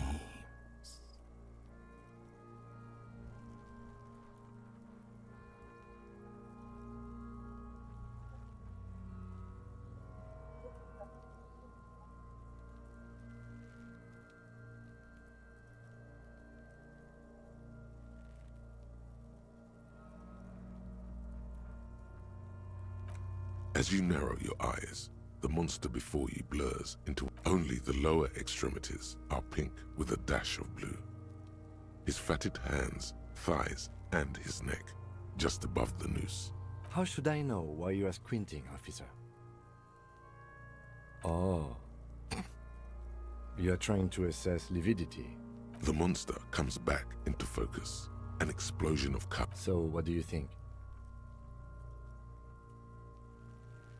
A pool of blood and feces has eaten into the frozen mud below the map. The victim appears to have contained no more than half a kilogram of digestion at the time of death. The fuck he's saying? Talking about shit. Did we? I don't feel lucky. I do. Most of them are post-mortem. Maybe even all of them. Stop talking in riddles, coin slot. It means you fucked him up good, Kuno. Fucked him up brutal like. But there is no breath to catch. Only the cadaver filling the air. Are you sure we finished the preliminary examination of the cadaver? We might miss some of these things once he's done. The steel-reinforced belt presents a unique challenge. I brought chain cutters, but I don't see a good angle of approach to the belt. The cadaver is a good 1.2 meters up. Neither one of us can reach the belt without assistance. And even if we do, there's the question of cutting it. An acrobatic maneuver would solve this situation. Nothing can go wrong with a good maneuver. Climb up there and saw the branch? It seems unclimbable, cause the ladder is treacherously rotten. But you could use your hands and feet to reach around the tree, then hang from the branch. Honestly, I prefer a non-acrobatic solution to this. Clown cops climb tree, fall down. Cretin cop. They like that word. Fuck yeah, climb that shit, monkeys. See, you're only making them do those things less. What I'm proposing is, we save acrobatic tricks as the last resort. Oh, these have got to be the most fucking boring mulkapats I've ever seen.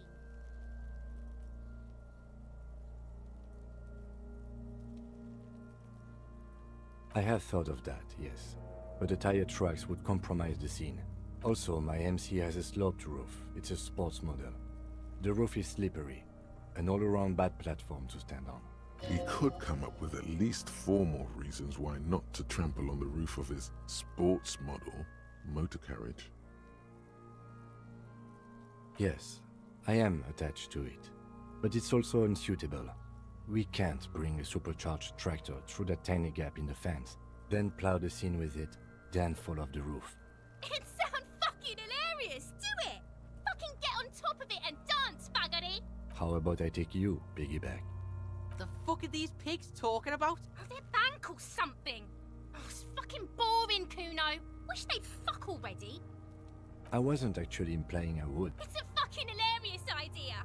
You two puskapas get on top of each other and fuck. In silence, the lieutenant gives you a meaningful glance, as if to say, case in point. Someone else? You mean like the police? Someone like a paid garbage man? Or a cleaning crew? I know it's hard, but I assure you, the others won't come to help us. And we have a growing sanitary We are not getting him down already. Not getting him down is a task that's already accomplished. Sadly, it's not our job to keep him up there. Yeah! Bang bang! How?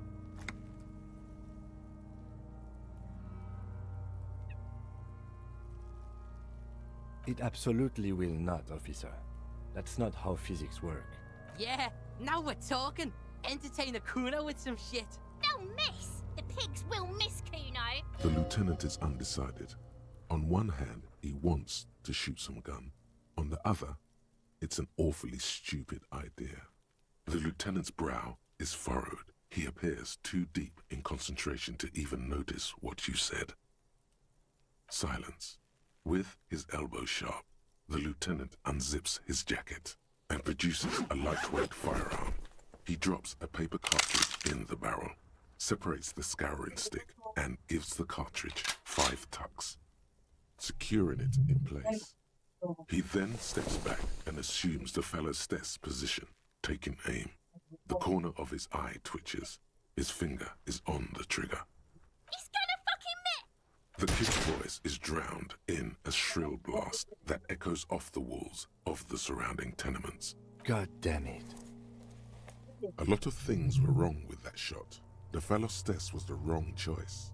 His shoulders were raised, but above all, he cannot trust his eyesight. He feels bad about his eyes mostly. Fucking idiot! Mookaba asshole! Kuno could have hit it easy, but then Kuno's not fucking handicapped, is he? Kuno's sorry too. Kuno feels sorry for the Beano Cloud. The lieutenant doesn't say a word, just looks at the gun in his hand. No, we are lucky as it is. We didn't break anything, and the victim remains uncompromised. Any more mistakes could put us in an unfortunate position with the locals. I have to say, it's beginning to look unlikely we can get him down without assistance. You know, you don't feel like too bad of a shot yourself.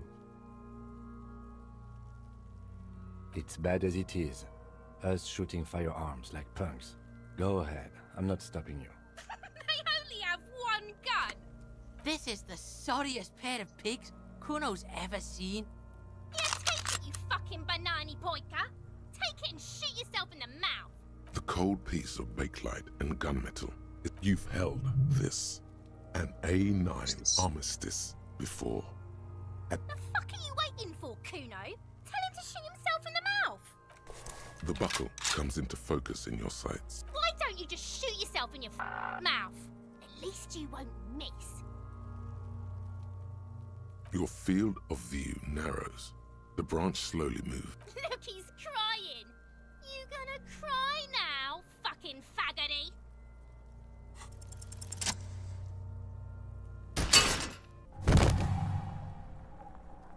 The buckle explodes into tiny pieces, coming loose with a whir. With your hand numb from the recoil, you look at the body slump down. For a moment, the man appears to kneel in front of you, looking straight at you, helpless, trapped within itself. Communism.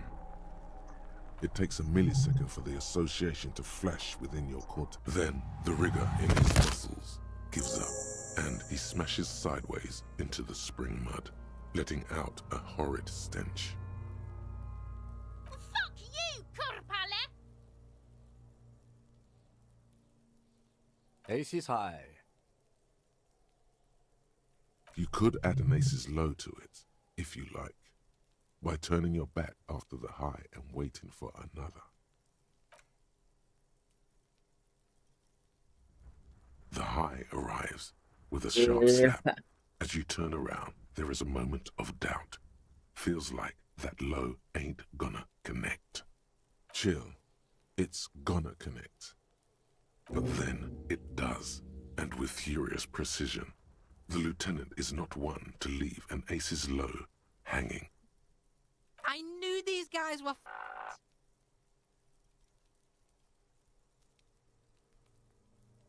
We will perform a field autopsy and determine the cause of death. But before... Excuse me. Slumped on the ground like that as not. It looks like I feel like taking a break from the stench. I'm sorry to interrupt the jubilations here. Just a little breather before we do the autopsy. I would suggest we interview Everhart and Joyce, the leader of the Union and the Wild Pines rep, but we've already done that, so it's up to you, Detective. Take us where we need to be.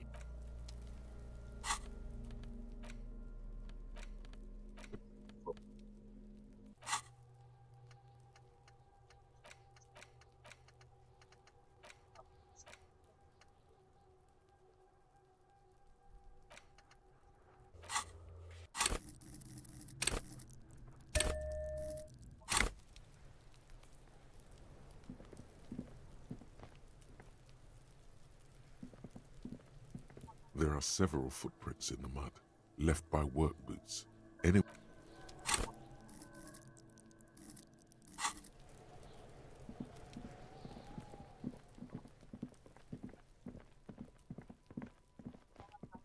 You see a set of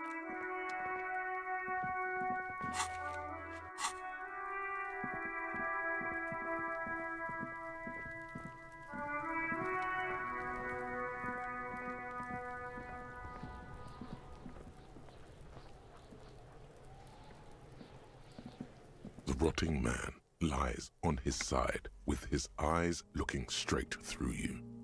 The belt is still around his neck. His body is supine and open to intrusion by autopsy.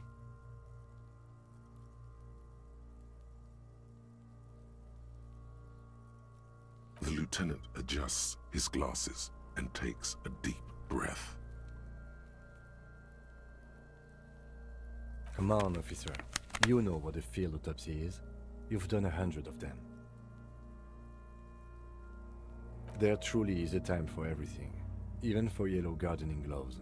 However, they are lacking hygienically. I suggest you get in there in limited capacity. I'll ask you when I need you to. For the most part, maybe I should handle the contact and you take notes? That's right. You knew it because you inspected your ledger. The lieutenant is relieved you know the protocol. The dead man stares in silence as you crack open the ledger. The bright red paper is covered in boxes and lists, describing the condition of his skin and organs in 3 parts. Above those, an 11-field info form needs filling out first. It begins with, "That's you." The corpse is indifferent to your scribblings, just lies there. The next box says, KK57-0803.0815. KK equals Kim Kitsuragi. 57 equals Precinct 57, followed by his Oh, ini date, 10.14. Oh, 0803, Revo. and time of arrival, 0815, on the scene. He's indexed the case after himself, not you. And what would that make the alphanumeric? I do. KK57-05 next. NA. Next. NA. Roughly 50. The corpse looks ageless, like meat on a hook, teeming with opportunistic microorganisms, letting out a foul-smelling diamine compound. Your eyes turn watery. Mondial. Subgroup Occidental, as per your observation. The pudgy mess looks neither mondial nor occidental. It doesn't even look human. The next line says, Fucky, fucky! Male. Pigs can have sex! Nor does he look male, with his pregnant belly and indistinguishable face. We're still going with March 4th. 51. What else? 9. Body identified by is non-applicable. 10. Case number is the same as the coroner's case. KK 57 0503 0. None. At least not after the initial examination. Interfering with the body's position or wounds post-mortem. A silent nod. The lieutenant places his gloved hand on the corpse's chest, as if in preparation.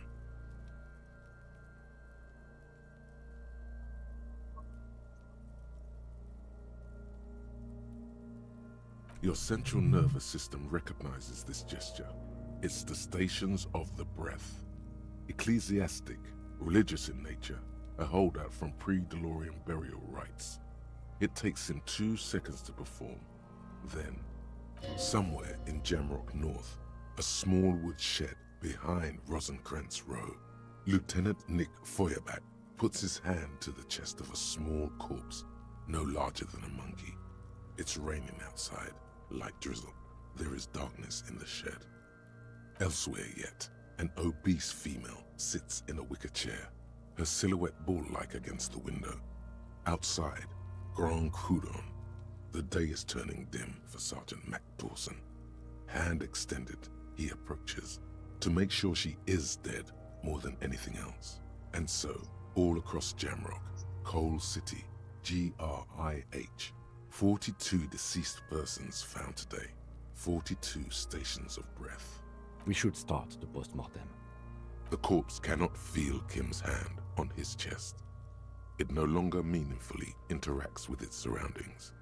A thicket of boxes and lists on red copier paper tries to answer why. Clothes. The deceased wears armored boots and white briefs. The make of the briefs is Babrodine, I think. Let's see. See, it's happening. Babrodine, yes. Inexpensive. Size M. Color white. The disappointment is palpable. The red-haired thing was expecting something more lurid. The boots are ceramic, vitreous enamel. They are fused to his skin from blood flowing downward post-mortem. Removal of the boots is left for processing. The boot has a serial number. It's E50.100. Tattoos. The upper torso is covered in a single, continuous tattoo, resembling... The assistant has a color photograph of the markings, to be added to the case files as document A1. The photo is taken on the scene, using a Trigat Mini. The deceased has a cargo lashing belt around his neck, tied with a hangman's knot. Color yellow. Length 3 meters. There is a buckle on the other end. Well-nourished, athletically built, measuring 1.8 meters. Generally consistent. Body hair is light brown. Distribution is consistent with age. The deceased had male pattern baldness. Hair is combed back, short. The hair under your latex fingers feels cold to touch. The stench is suffocating. There must be brilliantine in there. He's combed his hair back with oil. More hair sticks to the glove. For a fraction of a second you feel something. And he... There, dead man. You were someone's child. It's all over now. What was what? Brilliantine. There's brilliantine. The lieutenant watches you in silence. That was some sick shit, Sekopa. Lividity is consistent with hanging. Fucking low velocity. You think Kuno doesn't know what you're talking about? Velocity was fucking max. Talking shit about Kuno's velocity. In addition, there are bite marks on the face, scalp, and chest, consistent with predation. Ligature mark. A steel wiring. There's too much of it. We need to remove the belt so we can get to the ligature mark. You got just the right tool for that. The chain cutters. Always good to think ahead. Now, we need to cut the belt to see the ligature mark. See, my pig is gonna... No, he ain't. Your pig's a boring fuck.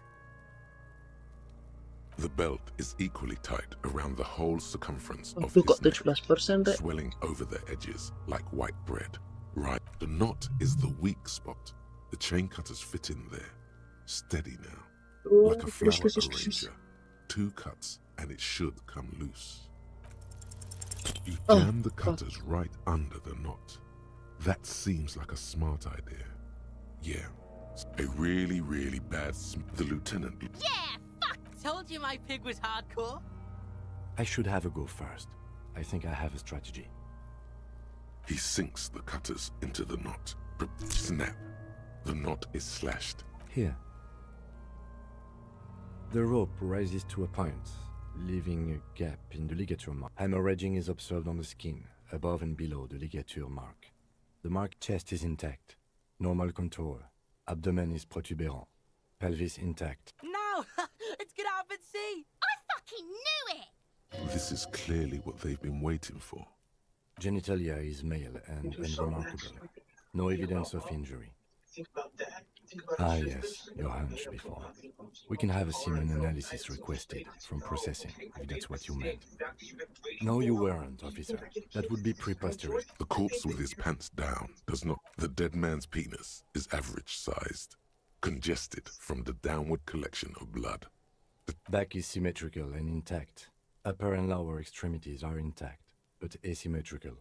There are combat injuries on the right hand, thigh, and hip. In addition, I see smaller, residual scars, too numerous to count, covering about 30% of his skin. Last item, hands. His flesh is cold, icy. Pleased to meet you. Where are you from and what's your name? I'm only fucking with you. I know where you're from. From Cappadocia. And your name is... I did, Kobo. I did. Reminded me of when I was just a small boy. Before this happened to my face and my body. You did me a kindness there. We should do this more often. Hands are clean. No sign of injury from struggling. Ooh. That's all for the external. Well done. What next? Central nervous system. I have nothing. Do you have anything on this man's central nervous system? Of course, there is a moral to be drawn from it. A moral to this story. What would that be? The dead man looks, too, with barely contained excitement to hear the moral of his... I think that may well be the moral of every story, officer. Good. Musculoskeletal. Purge fluid is coming from the mouth. Not injury related. Eyes and tongue protuberant. Hyoid bone. Let's see. With his eyes almost closed, the lieutenant puts his hand on the... You hear cracks as the lieutenant moves his sharp fingers inside the flesh, like the creaking of an old house at night. Yeah, jack that fucker off! The hyoid bone is fractured. The rest of the musculoskeletal system is intact. Unremarkable.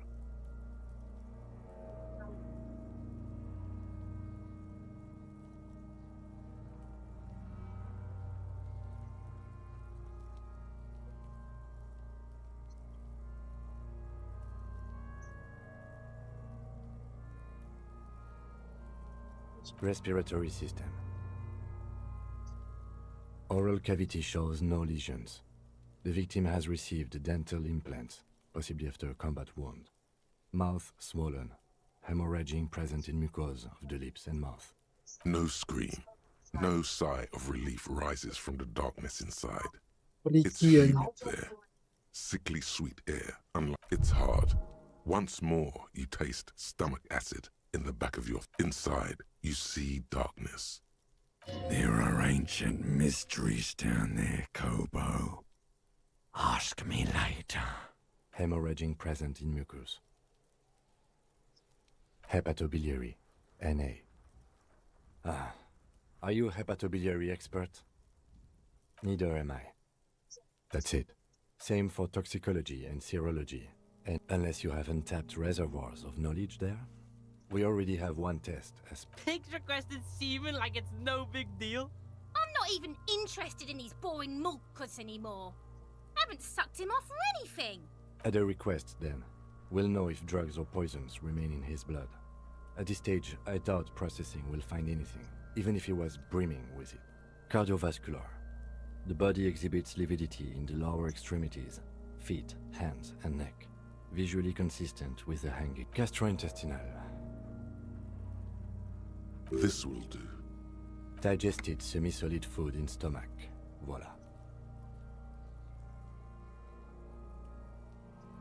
What's next on the list?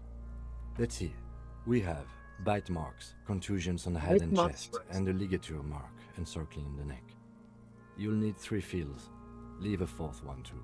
Be thorough if you want maximum results. Oh, So we inflicted them? You mean the incision on the thorax from a chain cutter? That was not a team effort, and I wouldn't mention it. Muddies the water. Be pedantic if you like, it doesn't matter. No one else is going to investigate this man's murder. And if they do, such details would only confuse them. See? These pigs are fucking corrupt. Why don't you fuck him if you love him so much? Now, injuries. Head, chest and scalp bite mark injuries. Predation by birds has caused damage to the body. And your opinion, officer? Agreed. Next injury? So, the scalp bleeds from a post-mortem head injury, a stone. The injury does not have the rim of an early inflammatory response. The perpetrator on the scene has confessed to causing it post-mortem. At maximum velocity, fucko! Has confessed to causing it at maximum velocity. Coagulated blood sticks to his scalp and chest, where the countless stones have hit the dead man. Right. Next? Nothing. Just in case. A dark red abraded ligature mark encircling the neck, with a gap on the nape measuring, let's say, 7 centimeters. The hyoid bone is fractured, the cervical column intact. I see hemorrhaging on the skin, above and below the ligature mark. Depth of the mark, 1 centimeter. No signs of clawing on the neck. Below the note, 2 customary boxes wait to be ticked. The man's head jerks to the side. The ring around his neck is visible. Think for a moment. There's time. Don't rush.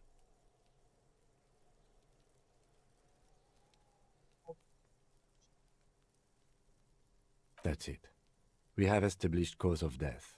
It's not much, and it leaves much to be questioned. But it's a start. Let's wrap this up. I pronounce this field autopsy over. Well, we established probable cause of death. Some would say that's the goal of an autopsy. We requested a test to be run on the genitals. That was the règle.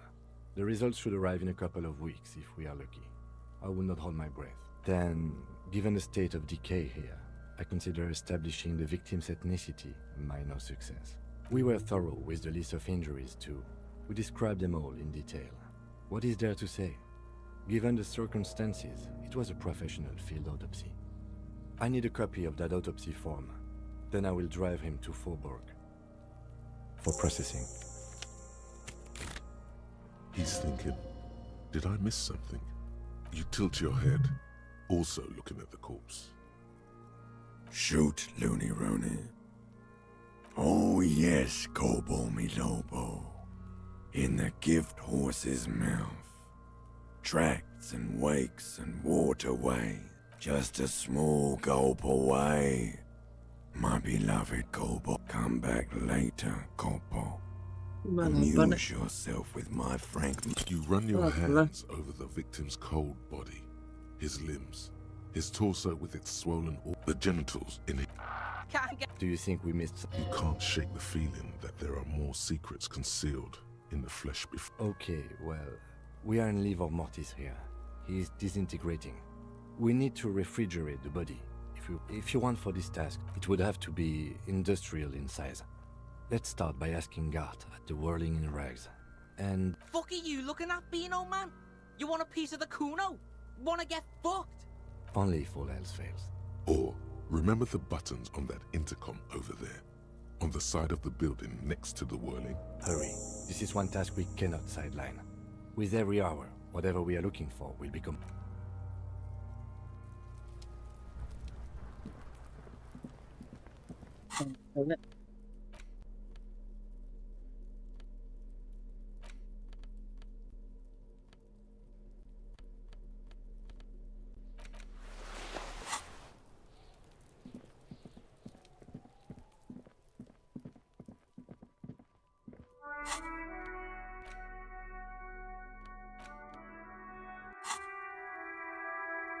An old call box with a matrix of push buttons lists all the companies in the East Delta Commerce Center.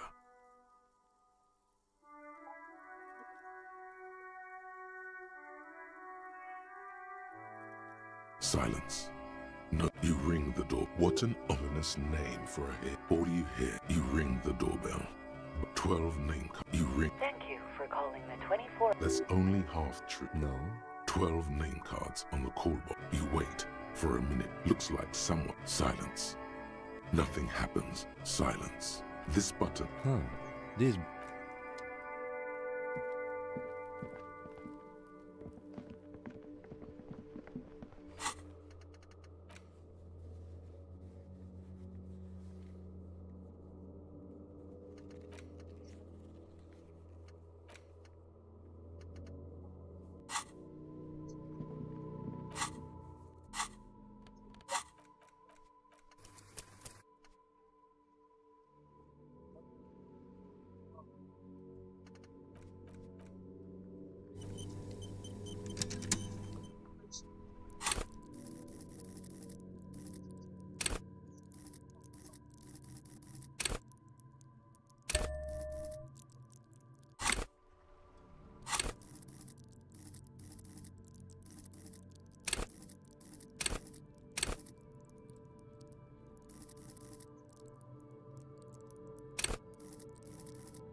You see a set of tire tracks in the brown slush.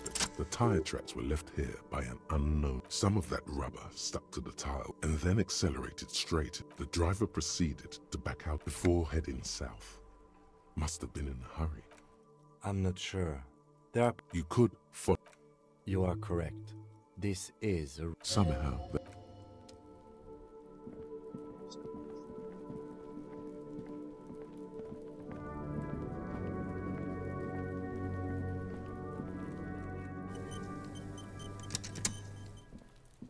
There are several footprints in the mud.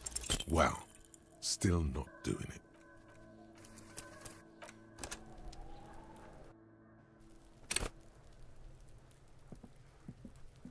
There are several footprints in the mud, maybe more than 12. 1. Standard work. 2. Standard work. 3. Hobnailed. 4. Standard work boot. 5. Another 6. An aberration, impossible to tell. 7. The glowing 8. And yet another. How many? I was pretty off then. I never got the hang of it. A woman or a kid? Okay. He knows it's hard to discern sex from... That's okay. Go on. 200? He might be right. Possibly. But why? Yes, they could have used a makeshift stretcher or just march him up to the guy. Maybe there was a physically impressive strongman in their midst. Someone who wanted to impress their peers. You mean a display of athletic ability meant to belittle the victim? Interesting. Someone operating a... He regrets it the moment... I don't know why I said that. The lieutenant... Perhaps it could be a driver. A driver would... He doesn't seem to... We should keep our eyes open around the traffic jam. See... A week, maybe? It is not. I pulled last week's forecast for coastal... Correct again. Subs... What do I think? Then, after hoisting him up... Indeed. They all stood in a row. Yes, everything fits so well. Carried him over. The lieutenant's eyes. Doubt, perhaps. It would be unprofessional of... Either way. What else? Fuck does Kuno care? For the fuck imp. Good thing you asked the Kunmeister. Kuno knows a fridge. Perfect for freezing bacon man's in a rush. But what's in it for the Kuno? What's the return on Kuno's investment? Kuno's clock's not doing shit. Kuno's got a fuckload of time. There's nothing on his wrist. Don't believe him, Kuno. He just wants to use your fridge. Kuno's a poor kid from a poor neighborhood. Say your job is on the line. He'll sympathize. Can't you see his hair is red? The color of social democracy? Just trust me. He'll sympathize if... The fuck are you doing? Don't pay attention to him. Just keep telling your sad... It's not that dramatic. We can just send the body to processing. Kuno's never seen anything so lame. Listen, pig.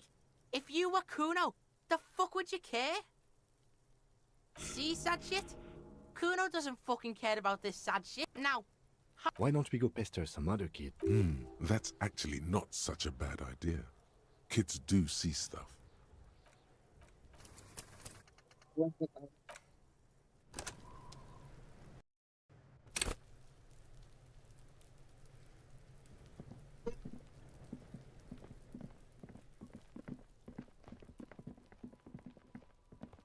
The tracks are as they have ever been. A bit more worn, perhaps.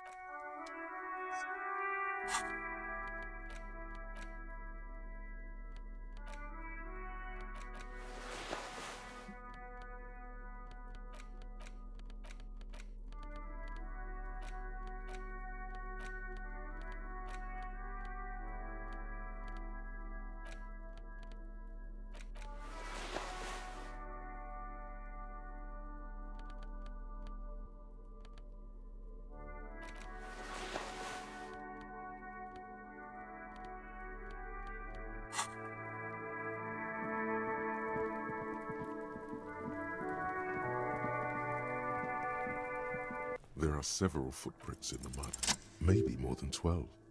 1. Standard wood. 2. Standard wood. 3. Hobnailed. 4. Standard you don't. 5. Another. 6. An aberration, impossible to tell. Could also have you're not bad. 7. The glowing. 8. And yet another. How many? I was pretty off then. I never got the hang of a woman or a kid. Understood. 200? He might be right. Possibly. But why? Yes. Salam. There was a Dia physical. baru minum You mean susu the adik. display of Oh, athletic yeah, interest nanti of I- someone operating? He regrets it the moment he says it. I don't know what. The lieutenant. Perhaps it could be a drive. He does. We should keep on. You're right. A week? It is not. I pulled last. Correct Kurang. again. Kalau kita pergi nak What do I then after? Yes. Everything. The lieutenant. Doubt. Either way.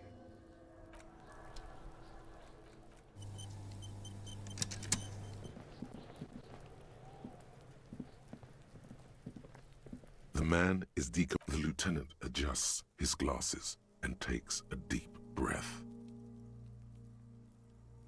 Yun. Atas tinggi lah perception ko. fuck does Kuno care? For the fuck imp. Good thing Bacon Man's in a rush. But what's in it? Kuno's a pork.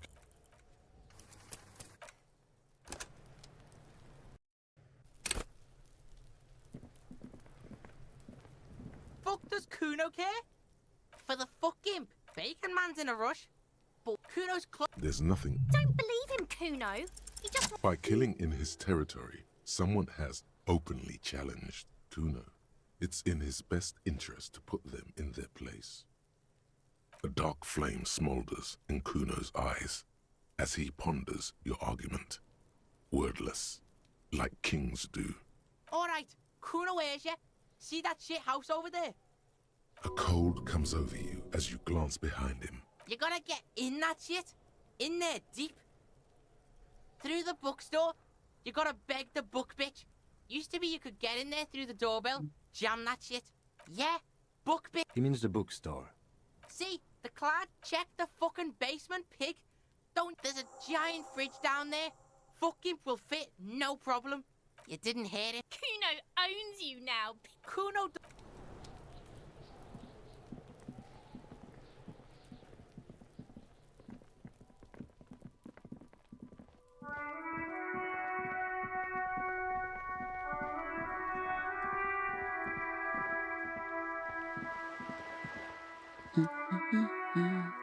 The ship takes off like a silvery mosquito, unfolding its rotor blade arms.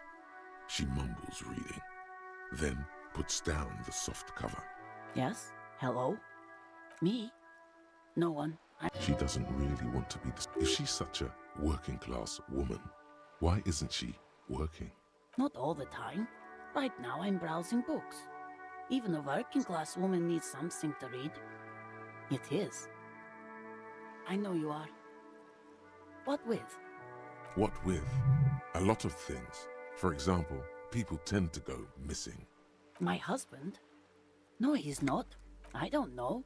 At home now? Out drinking with his friends? working? Where is this going, officer? Yes, but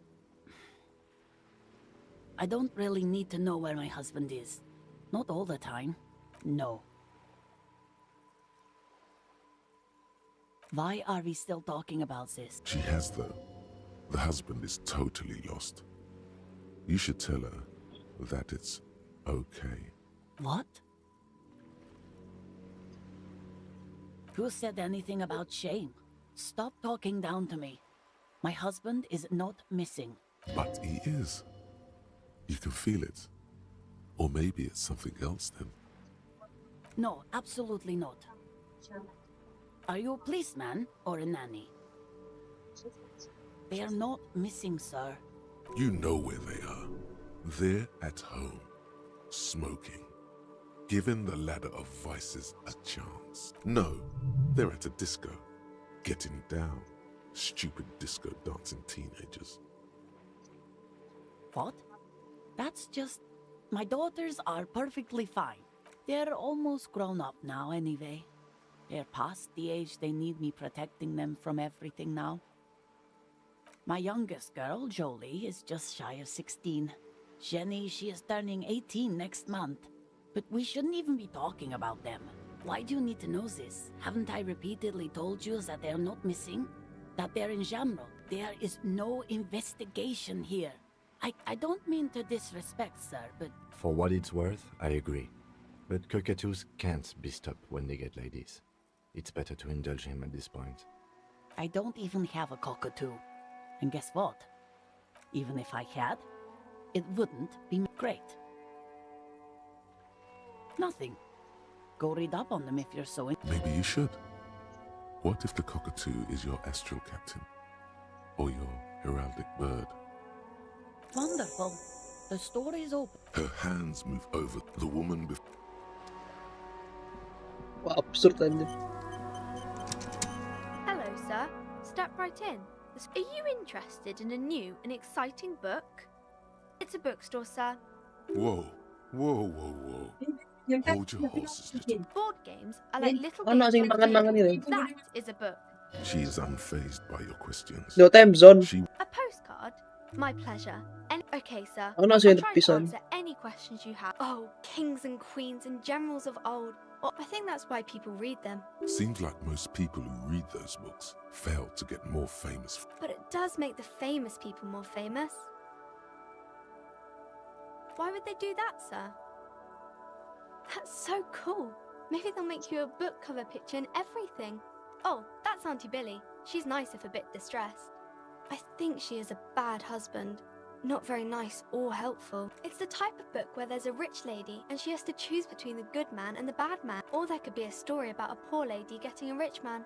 It's about man and lady business, sir. I haven't read many of those. Maybe you should ask Mum. I don't think it's a romance story if the main characters break up, though. No, I don't know. Yes, she knows books, definitely. What was that? An idea for an unfinished novel stuck somewhere in your forebrain? That's really not a proper romance story. That's more like everyday life. Not in romance books, sir. These are about nice and pretty people. It happens, but usually the guy gets rich in the process. Or should actually be rich himself, but has lost his family property unjustly, like during the Revolution or... Those are unhappy books, for most of the pages. These are not very common. You can't have a choice between bad and bad. Nobody wants to read a story like that. Well, maybe then it's fine. Maybe if the lady... Maybe some about other books. Crime fiction is about murders or burglaries or things like that, and the work of a policeman or a private detective who's trying to solve a crime and catch the criminals. And it's kind of like a puzzle too. You can guess who the criminal is or how the good guys are going to catch him. You don't look much like a policeman. Didn't mean to offend, sir. Sorry, sir. It's just that you don't look like Dick Mullen. Head, yes. No, your mind. No, he's wicked smart in the stories. Like you, sir, of course. He's just a fictional character. He's no match for you. Maybe you can show me some real police work, sir. Like in the book. The girl keeps her hands folded, hidden. Why is that? What do you mean, sir? She knows where this is going. She looks around anxiously. The lieutenant stands by, looking at the two of you with little interest, a facade of true professionalism. He is far more intrigued by the situation than his poise reveals. She brings out her reddened hands, her nails frayed, nearly chewed down to the flesh. And you knew this from me keeping my hands folded? Well, that proves nothing. Anyone could do an easy... She actually is impressed. This is more like a defensive reflex. She nods, half provocative, half enthusiastic. Maybe so, sir. Okay, I know it's a bad habit, and I shouldn't. It was okay, sir. There's more that can be achieved here. Ask her to do the same. You're quite sober. The lieutenant does not flinch at the comment. He does not flinch even a single bit. He is intensely not flinching. I sure hope you are, sir. There she stands, swaying on her feet. There's something you're missing. You have absolutely no idea. Familiar? How? As you turn, a bright light catches your eye. So cool. From a distant sunset, a stage light, flash photography, nowhere in particular. What are you, deaf? They're perfect. Like, yeah, you have. You're a big dick cop, Dick Mullen, Salam Rocky Bayi, badass on the edge disco cop. With a sudden flash, the world freezes around you.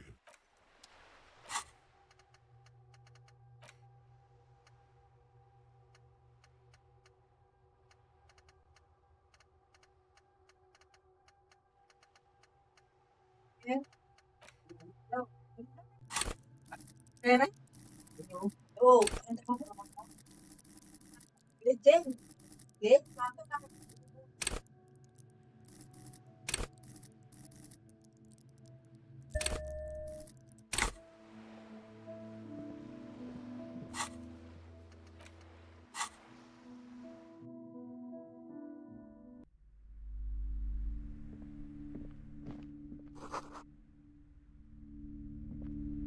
The display rack is brimming with worn paperbacks featuring an extremely muscular... Oh, Man from Hjelmdal.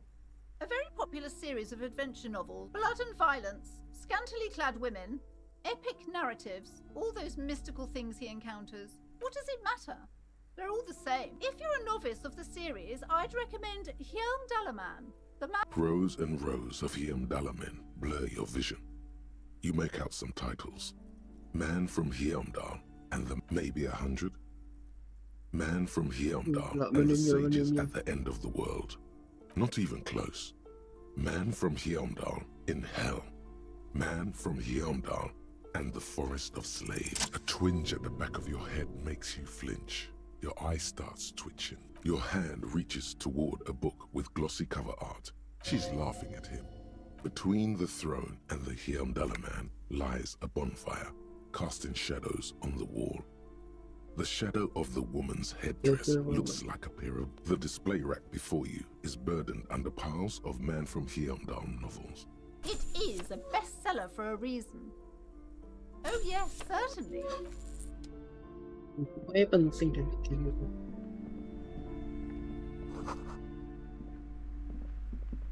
A small mountain of colorful board game boxes. There are numerous types of games for all ages. A lot of shelf space seems to be taken up by... Wonderful board games, sir. The Viticulturist is a classic for sure. Browbritter is a fun game of economic competition, but can get quite intense after a while. We have games for the whole family. You can play with your children. Who are you going to play board games with? Are you actually friends? Or just colleagues thrown together by circumstance? Don't be so hard on yourself, sir. For playing with friends, I'd recommend Suzerainty. It's a civilization building game where you build a civilization, then set off to brutally colonize and repress other civilizations. Lousy auras there. No. I've heard they turn people... An endless variety of sources. There's also a large hardbound tome with intricate cover art, the books in a board game section. There's a box that says Wirral 3rd edition mega setting supplement. That price is steep, but then it's the 3rd edition mega setting supplement, so it makes sense. If you say so, but you...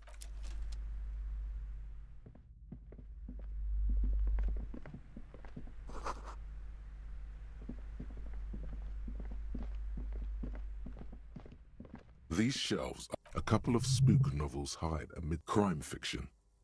These books greatly overstate. What's more, they completely ignore not a single mention of all the stress this work creates. You see, Dick Mullen on the job. Get me Mullen. A killing is declared.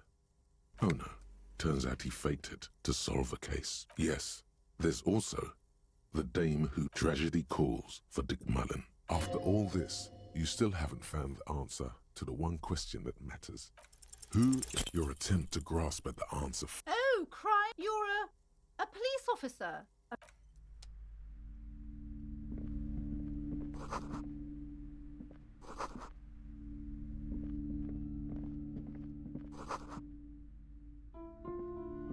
This bookstore is not strict. Sir, please, no browsing in that shelf. I can't have you end up, like, opening a police store next door and stealing my customers. Amidst the various books, you find the point of the book, and many others on this shelf, is to give people it serves platitudes, while also telling everyone that wholeness, unity. When it's up to your mind, the book features chapters on topic. This is just mundane garbage. What's even paranatural? The throbbing in your head, suddenly, as if out of nowhere, a small green book becomes apparent. The book contains descriptions of various, for example, it also recommends consuming distilled spirits like vodka or whiskey that have been aged in the pail. Read, among other benefits, it is alleged to restore a damage. That seems improbable. Is it any more improbable than anything else that human beings for general health and well? These strolls promise to cleanse the mind of worries and the body of toxins. This is exactly what you need. There's an entire section devoted to cures for men who are struggling to perform their marital obligation. Excuse me, sir. I believe you've been perusing that particular... Indeed. Well, I hope you can... Several maps have been attached to a bulletin board hidden inside the maps look old and faded. This large map displays archipelagos. You see a constellation of small dots on the light blue emptiness. Ozon, Laurentide, Fas Alamer, archipelagos, North Arcade Islands. In the northeast, a dust mite stands on the north coast of Caillou. You can, on Caillou, Revachol, a single black star. On Ozon, lost little pearls of light. The ocean breaks apart into a tangle of cosines and azimuths, all pointing connections to other worlds. Words pass. You have little idea what they are. Just perhaps they are gods. The north coast of a verdant island is shattered by, to the east, rolling hillside. Hudon, it's somewhere to live. Not bad. Then there's Jamrock. It's so small you can't even see it on the map. No, wait. There it is. No, this is somewhere to be. It's not really a map. It's detailed. I'm sorry, officer. The map of Martinez is the only one. They're quite valuable, though they might not look it. Yes. Are you interested or not? Slowly. Perhaps not. It's against RCM policy to defraud small. The plaque on the shelf reads, "You will attain a place on this." Browsing through all the books, suddenly, a particularly odd title catches your eye. High Speed Love chronicles the romance between... Next to that, Revacholian radio personality Guillaume Bevy stands in front of a rundown drug den. I really must insist you buy one of the books. Reading... She understands she has erred against the custom. I'm sorry, I would say... The Greatest Innocence. Yes, a very influential historical figure. The book is also very daring.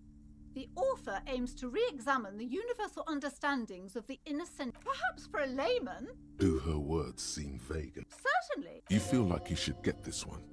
Definitely. It's important. A true cultural...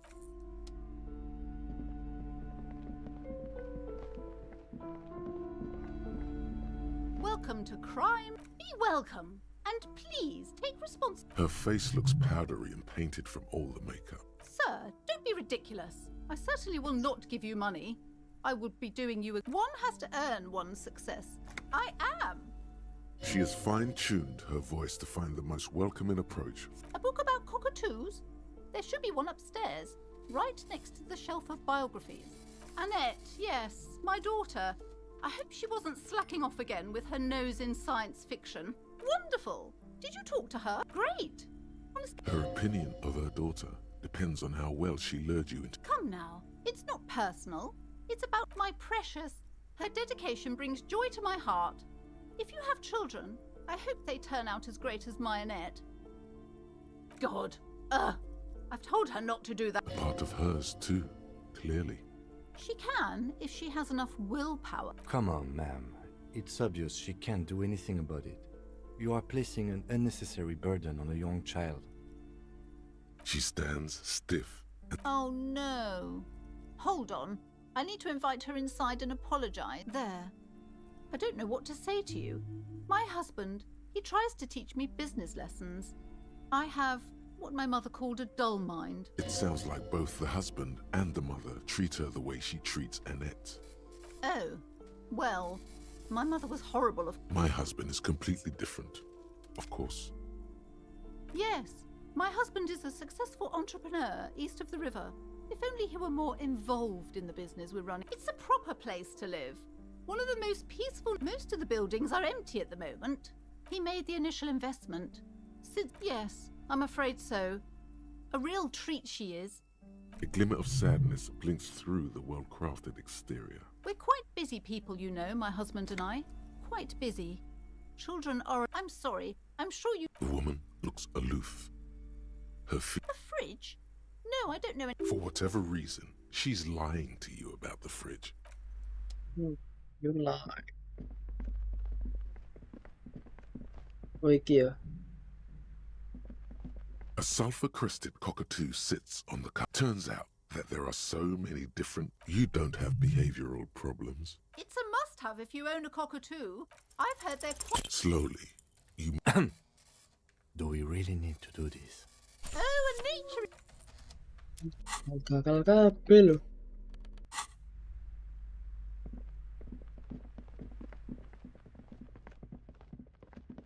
You see a... Excuse me, officer. The back room is strictly for employees only. You see some kind of charm, an irregular polyhedron. Aside from poking at it, suspicious. Just as you're about to pull apart... Sir, don't touch that. I told you it's off limits for the Parapsychologically speaking, we're done if you do... She looks away, mumbling. Why is everyone always messing with the curtains? Why can't they just buy books like normal people? Why? It's not like anyone... I'm sorry, I don't mean to be so impolite. The curtains do seem frail suddenly, not robust enough to contain a slippery... Everybody suddenly needs something from there.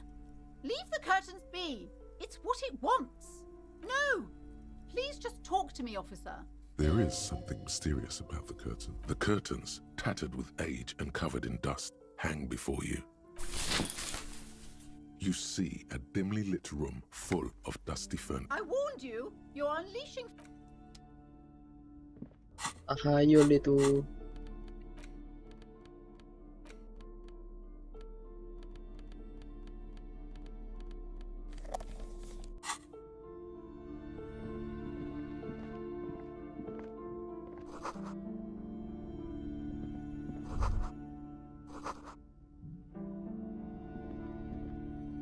A heavy door with a missing handle stands.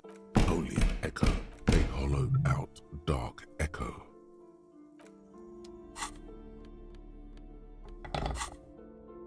A heavy door with a missing handle stands before you, covered in dozens, if not hundreds, of little oddly shaped trinkets and charms. It appears to be locked. Ow. Shoot. Whose moronic idea was it to just run through the door? Are you alright? What is going on there? I warn you, don't tempt the spirits, officer. It barely looks like you've done any damage.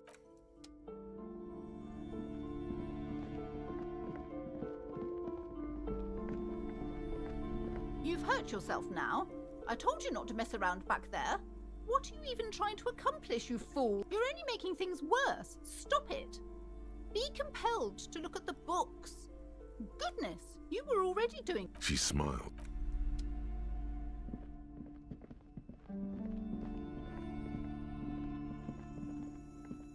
A heavy door with...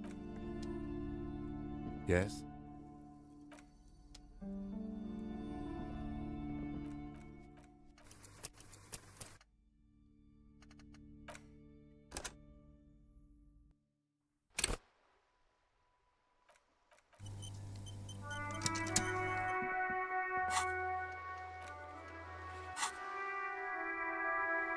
Hello, sir. Are you interested in...